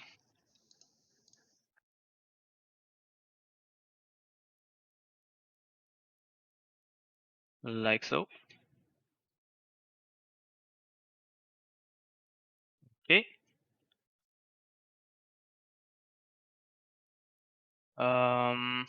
So now we should be able to create those saves. Entity world exporter. That's one. Basic entity world save. And that's the other one. Get product name is not allowed to be called from a scriptable object constructor. Okay. We're gonna change that. No problem. Instead of having this as a read-only, we're gonna remove the read-only. We're gonna keep it as static maybe. And we're gonna do it like this. So they're gonna be properties. And now it should be all fine. So now in the loader, we have to assign this basic entity world save, and in the save as well. Oh, this, yeah, this is gonna throw errors because it doesn't know about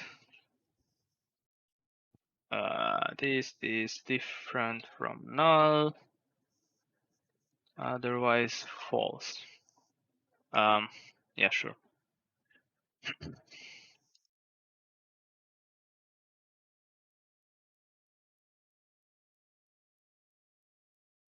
Save.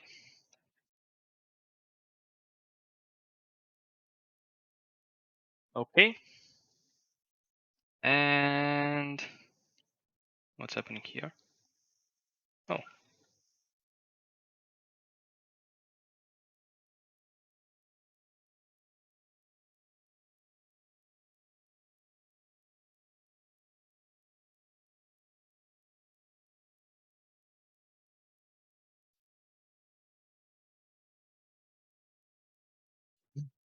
okay. Yeah. Let's see. Let's test this. It should work as expected. So we should be able to. Do we have this? Yeah. So we still have this. Let's clear the save, and that file is gone. We should be able to save again, and we got the save back, and it looks fine. We can debug. Yes, we can.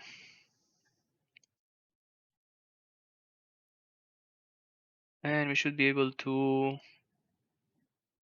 load the data. How can we do this? We should no. Let's play. Let's go to this cube and oh, here's the speed. Let's increase this by 10. Let's save the game. And now if we restart, it should, yeah, it loaded the data. Now if we go here, clear the save game and play again, it's gonna be slow again. Yeah, cool. So the save and load works. Those scriptable objects, they work as well. So now what we can do is the following. We'll have a list in here.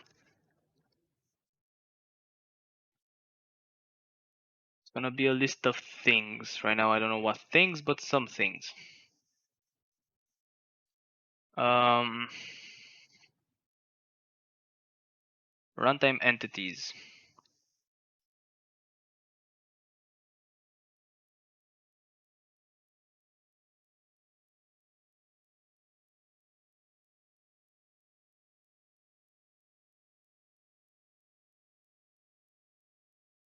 Hmm.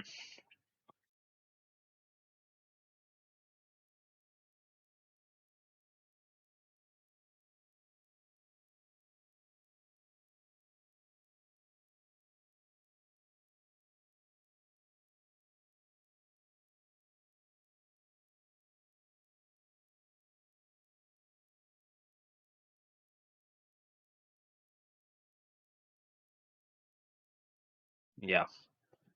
So runtime entities. Actually, let's do it like so. And let's make a data type in here. Public class runtime entity. Let's use it.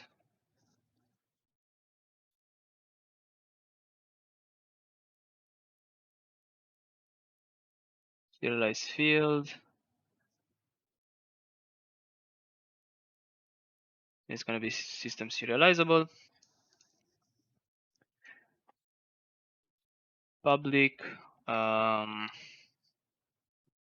string, no, public ID.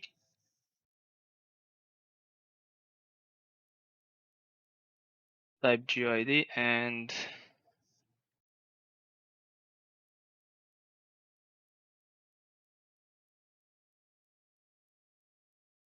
yeah, I think I'm gonna do it public game object prefab.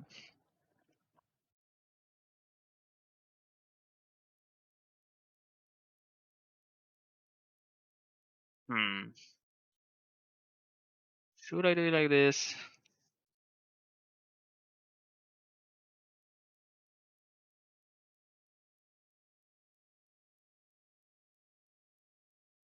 No, no, no. Actually, no. Let's start it. Let's start doing it like this, and then we're gonna change it to use addressables afterwards. Okay, so here we're gonna get rid of this, so we no longer will have this.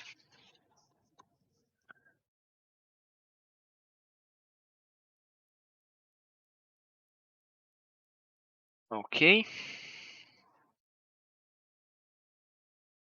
And let's see, what do we want to do? I think we're just gonna go through all to the list, or so let's do it like this. Um,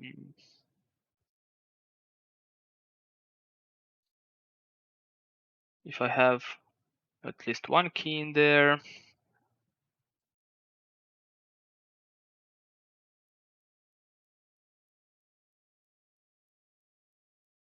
the dictionary type GID.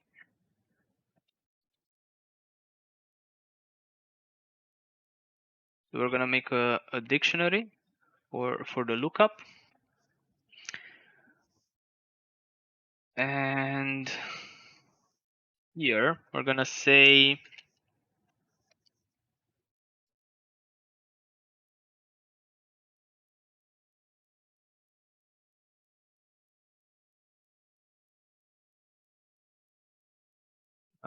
dict of serialized entity. No,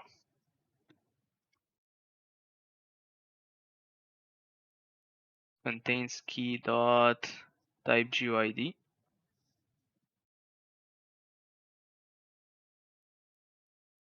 If it does not contain this key,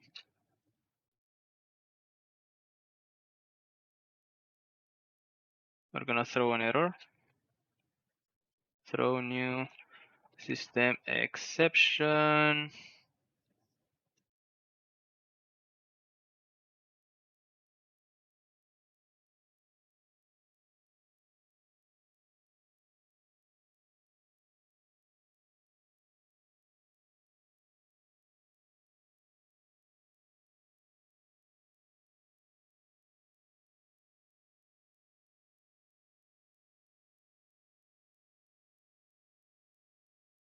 We're gonna do a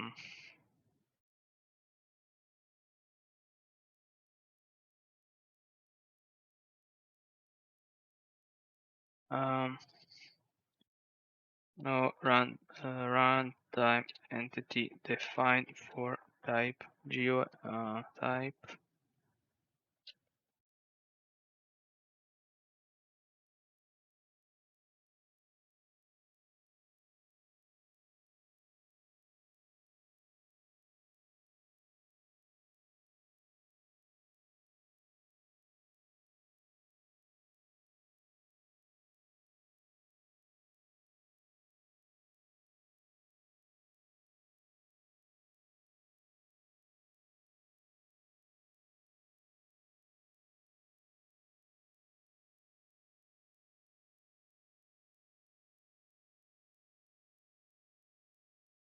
Okay. But if we find it, we're gonna instantiate the prefab dict of I of type GUID dot prefab. We're just gonna instantiate it. Then what do we need from this? We're gonna need the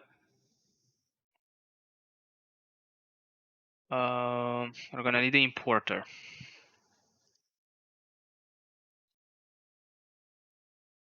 Go dot get component in children.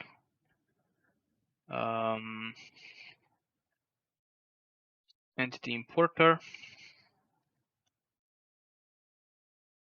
If importer is null, we're gonna throw another error.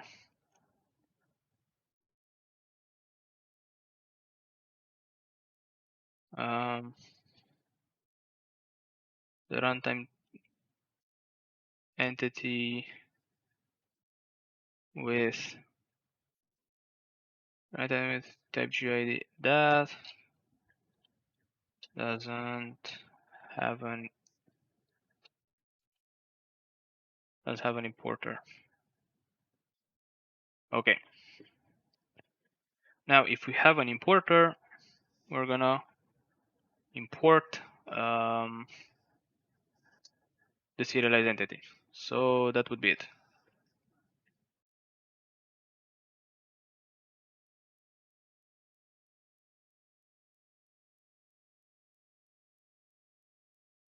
So theoretically, this should be everything that we need for this to work. Now what we need, and actually I think I have a way. Yeah, I have runtime entities in this test. I can spawn entities. That's nice. Let's move this a bit up maybe, so we can see the other entities. Nope, never mind. We can't see. Actually, we can see because they're. Yeah, let's just leave it like this. Let's go to our entity. This one. Let's go to the prefab. And let's generate. So now it has a type GUID. We're gonna copy this, save the entity, and if we go here, now we can define our runtime entities. So this byte array for GID must be exactly. Yes, I know. Haven't I fixed this already?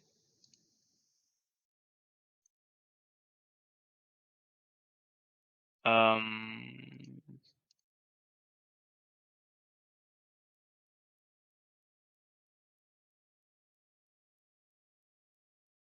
Clear collection. I thought I fixed this.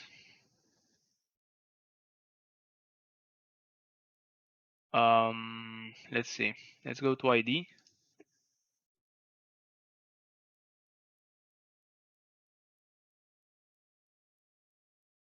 It should be in toString or something like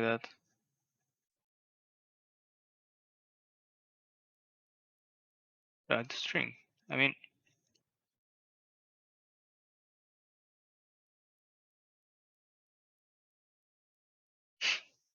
oh, I know what. I think I know what the problem is. This should have a. This should be empty. I think now it's gonna be okay. Let's see. Nope, still not okay. And I can't edit it. Why can't I edit this?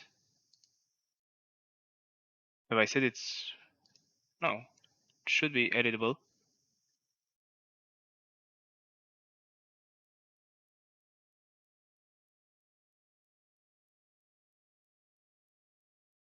Byte array for GUID must be exactly 16 bytes long.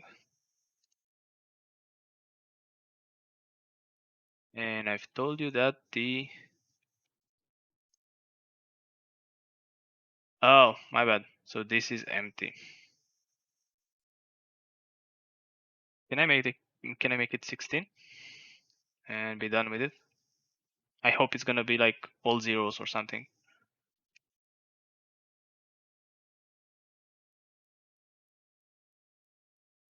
Dear collection, let's add. Yeah, so now it works, but it added a random GUID here, which is not cool.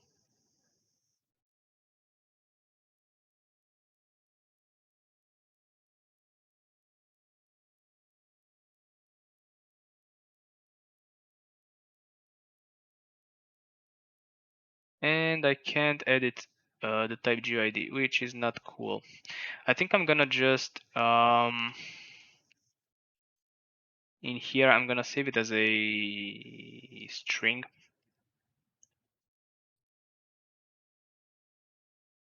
So this is gonna be an empty string, and wherever I have to use it, here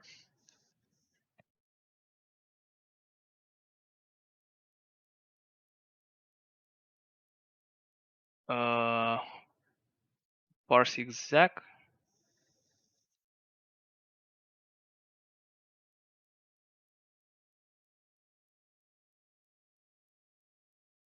No, parse.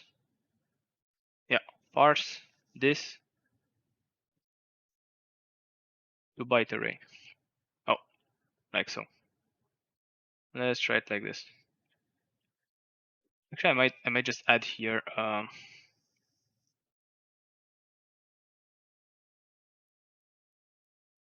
ID public whatever.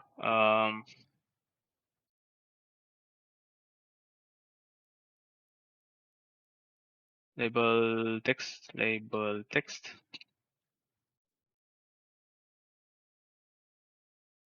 type GUID.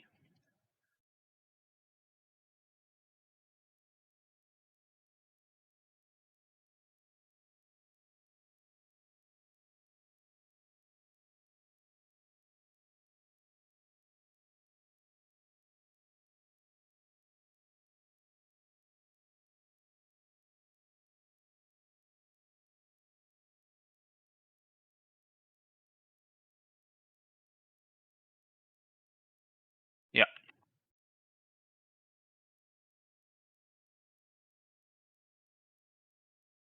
Okay, so let's go to the entity. Let's copy the. Why are they the same? They shouldn't be the same. Um,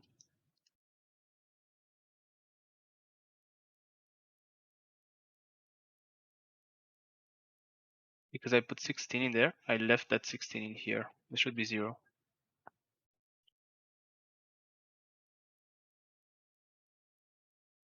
Reset GID and regenerate this one. Save, back. And now it's throwing errors again.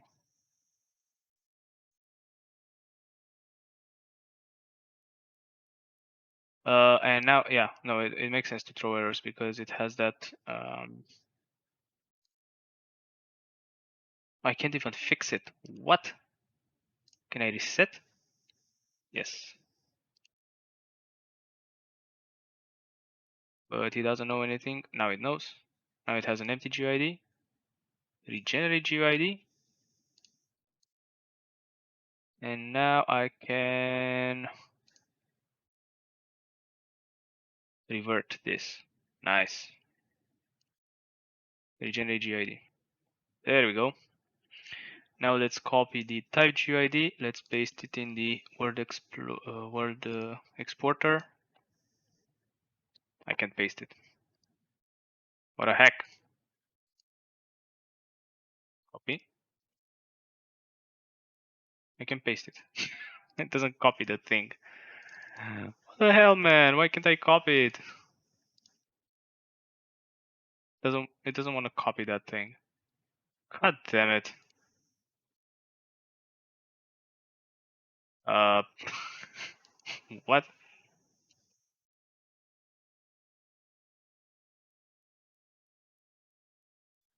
Oh my god. Oh my god.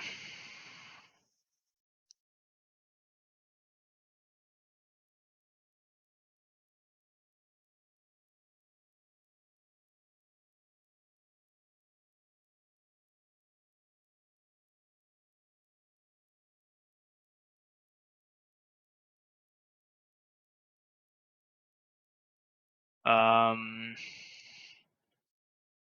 what the hell? Um,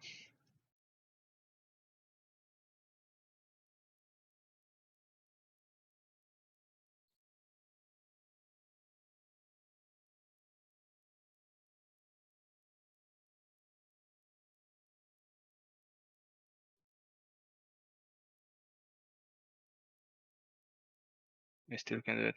Uh,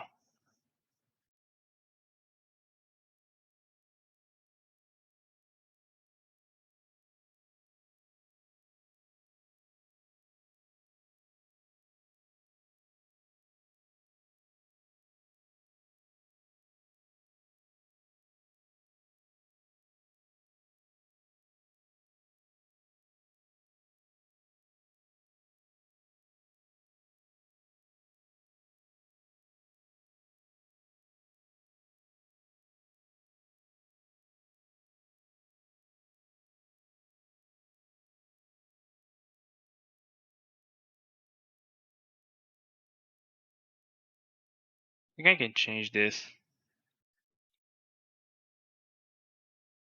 Yeah, anyway, it doesn't matter. I want to copy this. What the heck? Why can't I copy this? Why can't I copy this? Come on. Um. I know how to do it. I don't know why I can't copy. I will try to understand why that doesn't happen. Probably because this is disabled. I think that's the problem. But anyway, I know how to do it. I'm gonna save the game and then I'm gonna copy the ID from the. Except I can't because it's like this. But actually no, I can. Let me put a breakpoint. God damn it! Look at what I have to do to get a simple ID.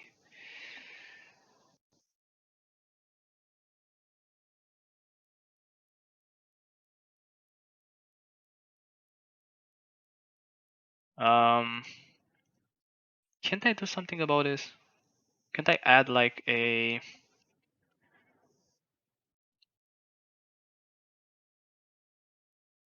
um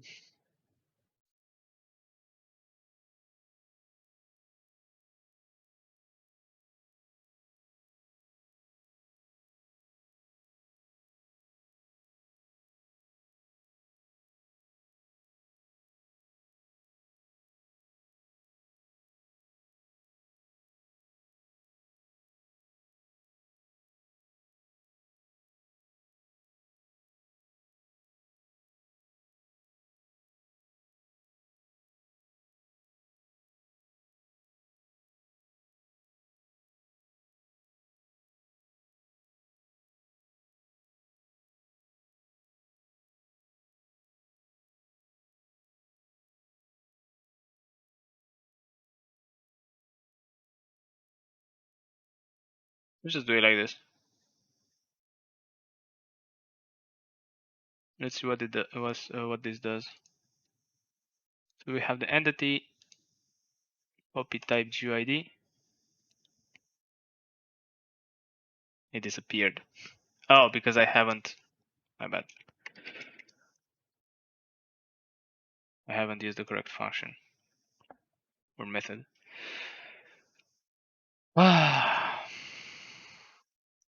All right. Revert. Generate GUID. Save. Now let's try to copy. Copy type GUID. There we go. Now we can do it. And now we should be able to assign that entity. There we go. Save this.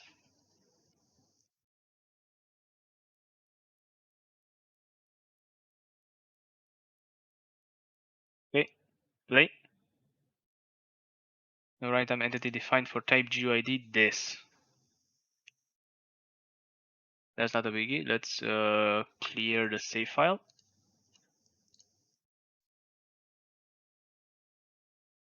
Okay. Let's create a entity. So we have this. Let's save this.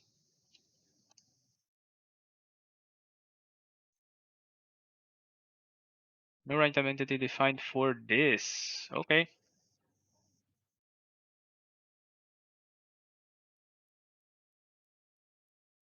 Really sure I should have an entity defined for that. But if you say we don't, probably don't. Let's see. Let's try it again with a breakpoint there. So runtime entities, we have one thing in the list. Who knows, maybe oh, we have something in the dictionary. And I think I know why it's happening. Because we have this ID, which is a class, and is not gonna get picked up by the contains key function. Okay. Let's keep it as a string. Let's keep it as a string. Yeah.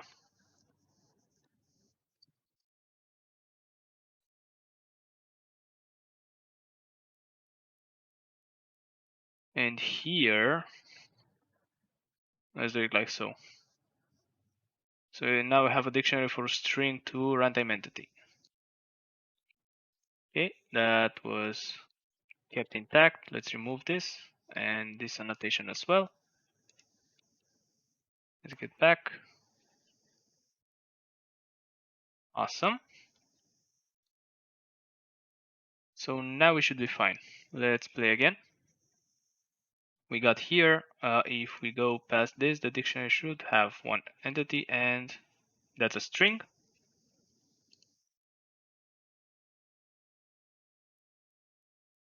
This is a string, and we should get, yeah.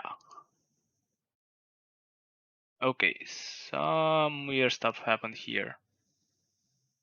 We have a bunch of entities that we've spawned, which is not correct.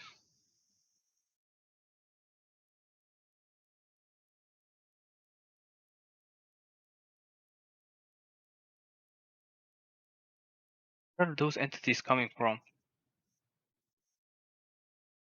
With a speed of 4. What?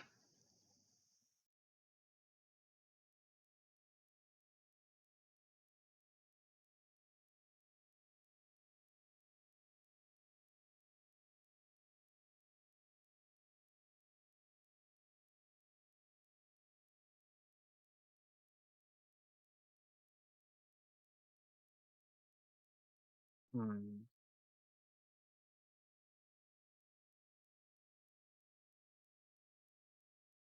I'm confused.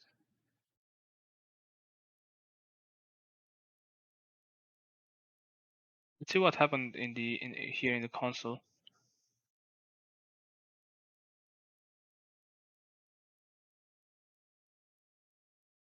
Okay, this is an error that we had previously. We have to fix that, but I mean we fixed that in the game, but not in here.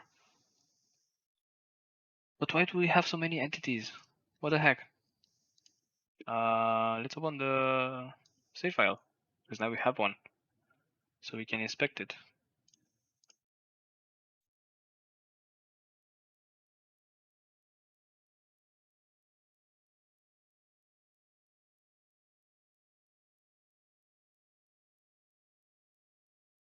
This is active. This is not active. Not active. Not active. Not active. We have a bunch of entities that are not active. Yeah. Where are those coming from?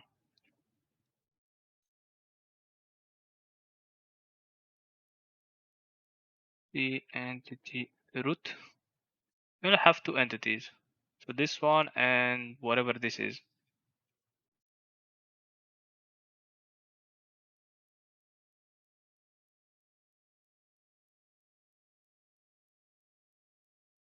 So what the hell is going on? Where are those entities coming from?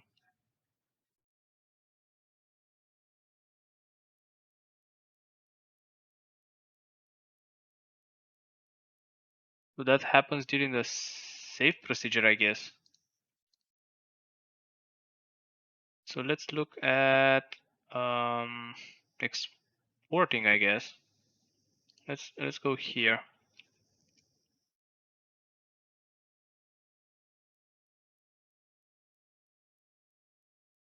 Play. Let me no. Here, save, clear. So we started the game. Now let's save the game. No, let's first editor. Oh, there are. Oh, yeah. I know why this is happening. We have a stupid object pool in here. Yeah. I didn't have a prefab for this object pool, and I put the entity in here. Folder in prefab, whatever. Just put down whatever.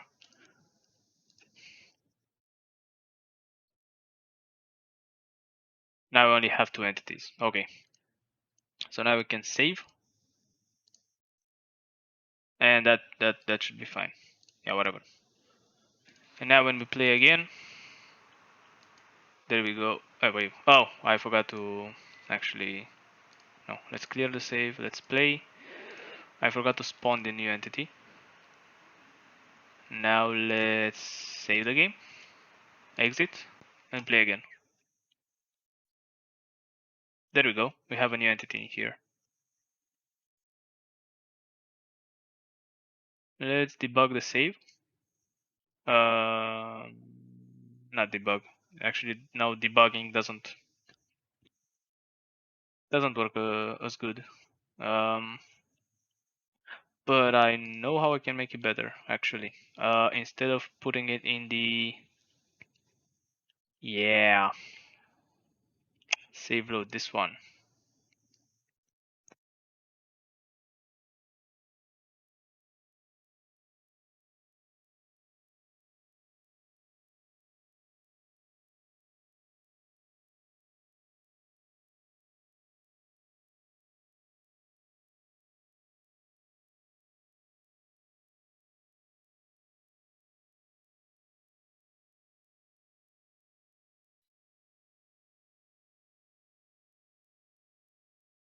Okay, let's try it now. Debug. Let's go to this thing. Process. So you have one entity with a speed of 20. We have another. Actually, we only have 2 entities. Yeah, correctly. We only have 2 entities that can be saved, and both of them have a speed of 20. But don't they have different rotations? They do, but I guess we don't save. Hmm.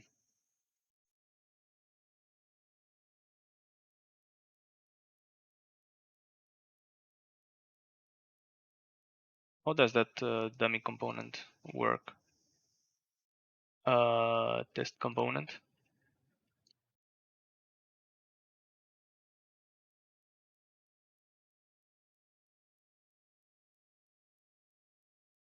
Yeah, I'm wondering why they're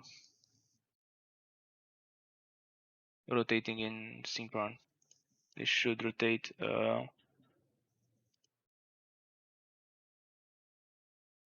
Weird. Let's spawn another one, and let's make this one have. Oh,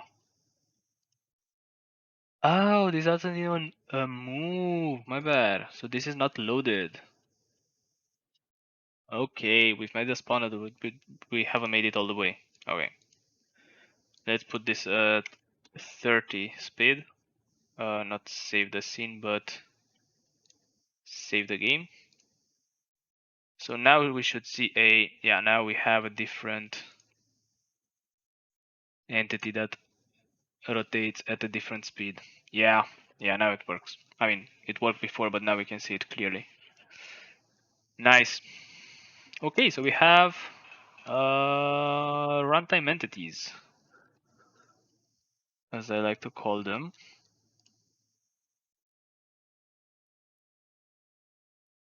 I'd like to remove this from here.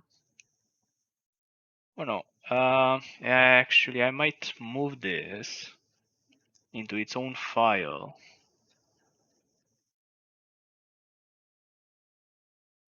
Maybe not. Yeah, I'll see.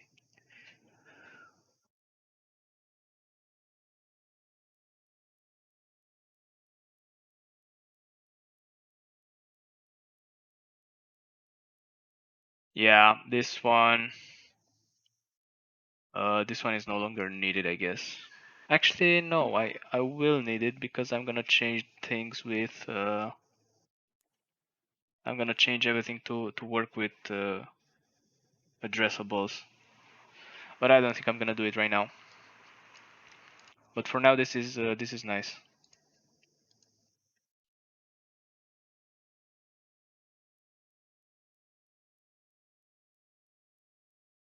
Okay. Yeah, I'm gonna stop the task here, the timer.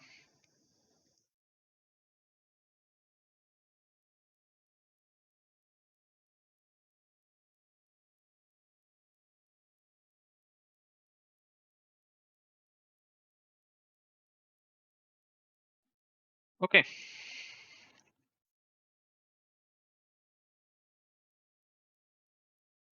This doesn't make sense actually. Uh, Actually, what doesn't make sense from this is the idea of the change, because this is from another project. So I will make a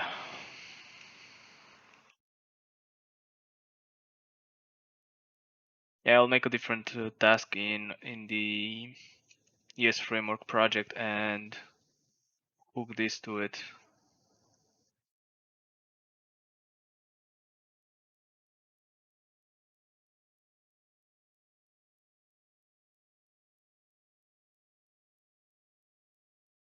Okay. Um. Yeah. Yeah. I'm gonna commit this afterwards. Yeah. So this is it. So yeah, we're gonna stop here for today, and we're gonna continue um next week on Saturday. So let's see what we've done today. So let me revert this.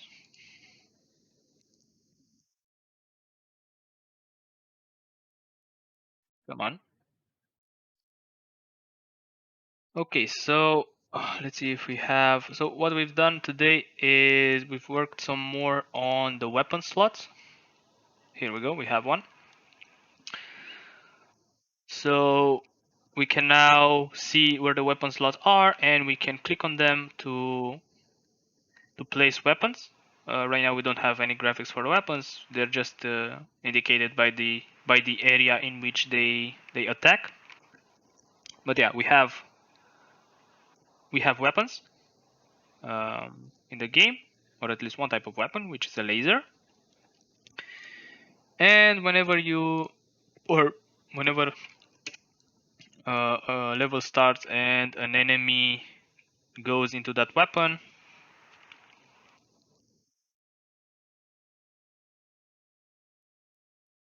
they will die, and you'll get rewarded for that too, and you'll be able to create other weapons or upgrade this existing one. So that's what we've worked on today, and we've started working on the save game system. We've changed it a bit one thing that we've done is instead of saving the data in the player prefs, now we save them on disk in a file. And the other thing is we are if we have runtime entities, which are entities that we spawn at runtime, like the weapons. So the weapons are not present in any prefabs from the tower or anywhere in the project. Those entities will be saved in the save file, and when the game is loaded, we will know that they are not present in the scene, and we will instantiate them, right in place, right then and there, and load them as if they were part of the game. Yeah, and yeah, that's kind of it. That's kind of what we've done today, if I remember correctly. And one last thing that we haven't done before was when when the enemy reaches or gets to 0 health, they basically die. So that was another task that we've done, and that's kind of everything. You Yeah, when you create a weapon, you, you or the player gets or how do I say this? Yeah, you actually pay for the weapons when you build them. That's one thing. And yeah, that's kind of it. That's kind of what we've done. Um, for the next stream, I'm gonna move the changes that we've done in ES framework back into the project, and we're gonna continue working on the weapons, and we're gonna work on the other weapons that we have, or the other type of attacks that we're gonna have, which is EOA attack, and the other one I can't see here, the projectile attack component. So we're gonna work on those two, and probably some more things here from the backlog, but we will see. But yeah, probably we're gonna continue working on the weapons so we can make them more diverse. Yeah, so this is gonna be it. See you next stream.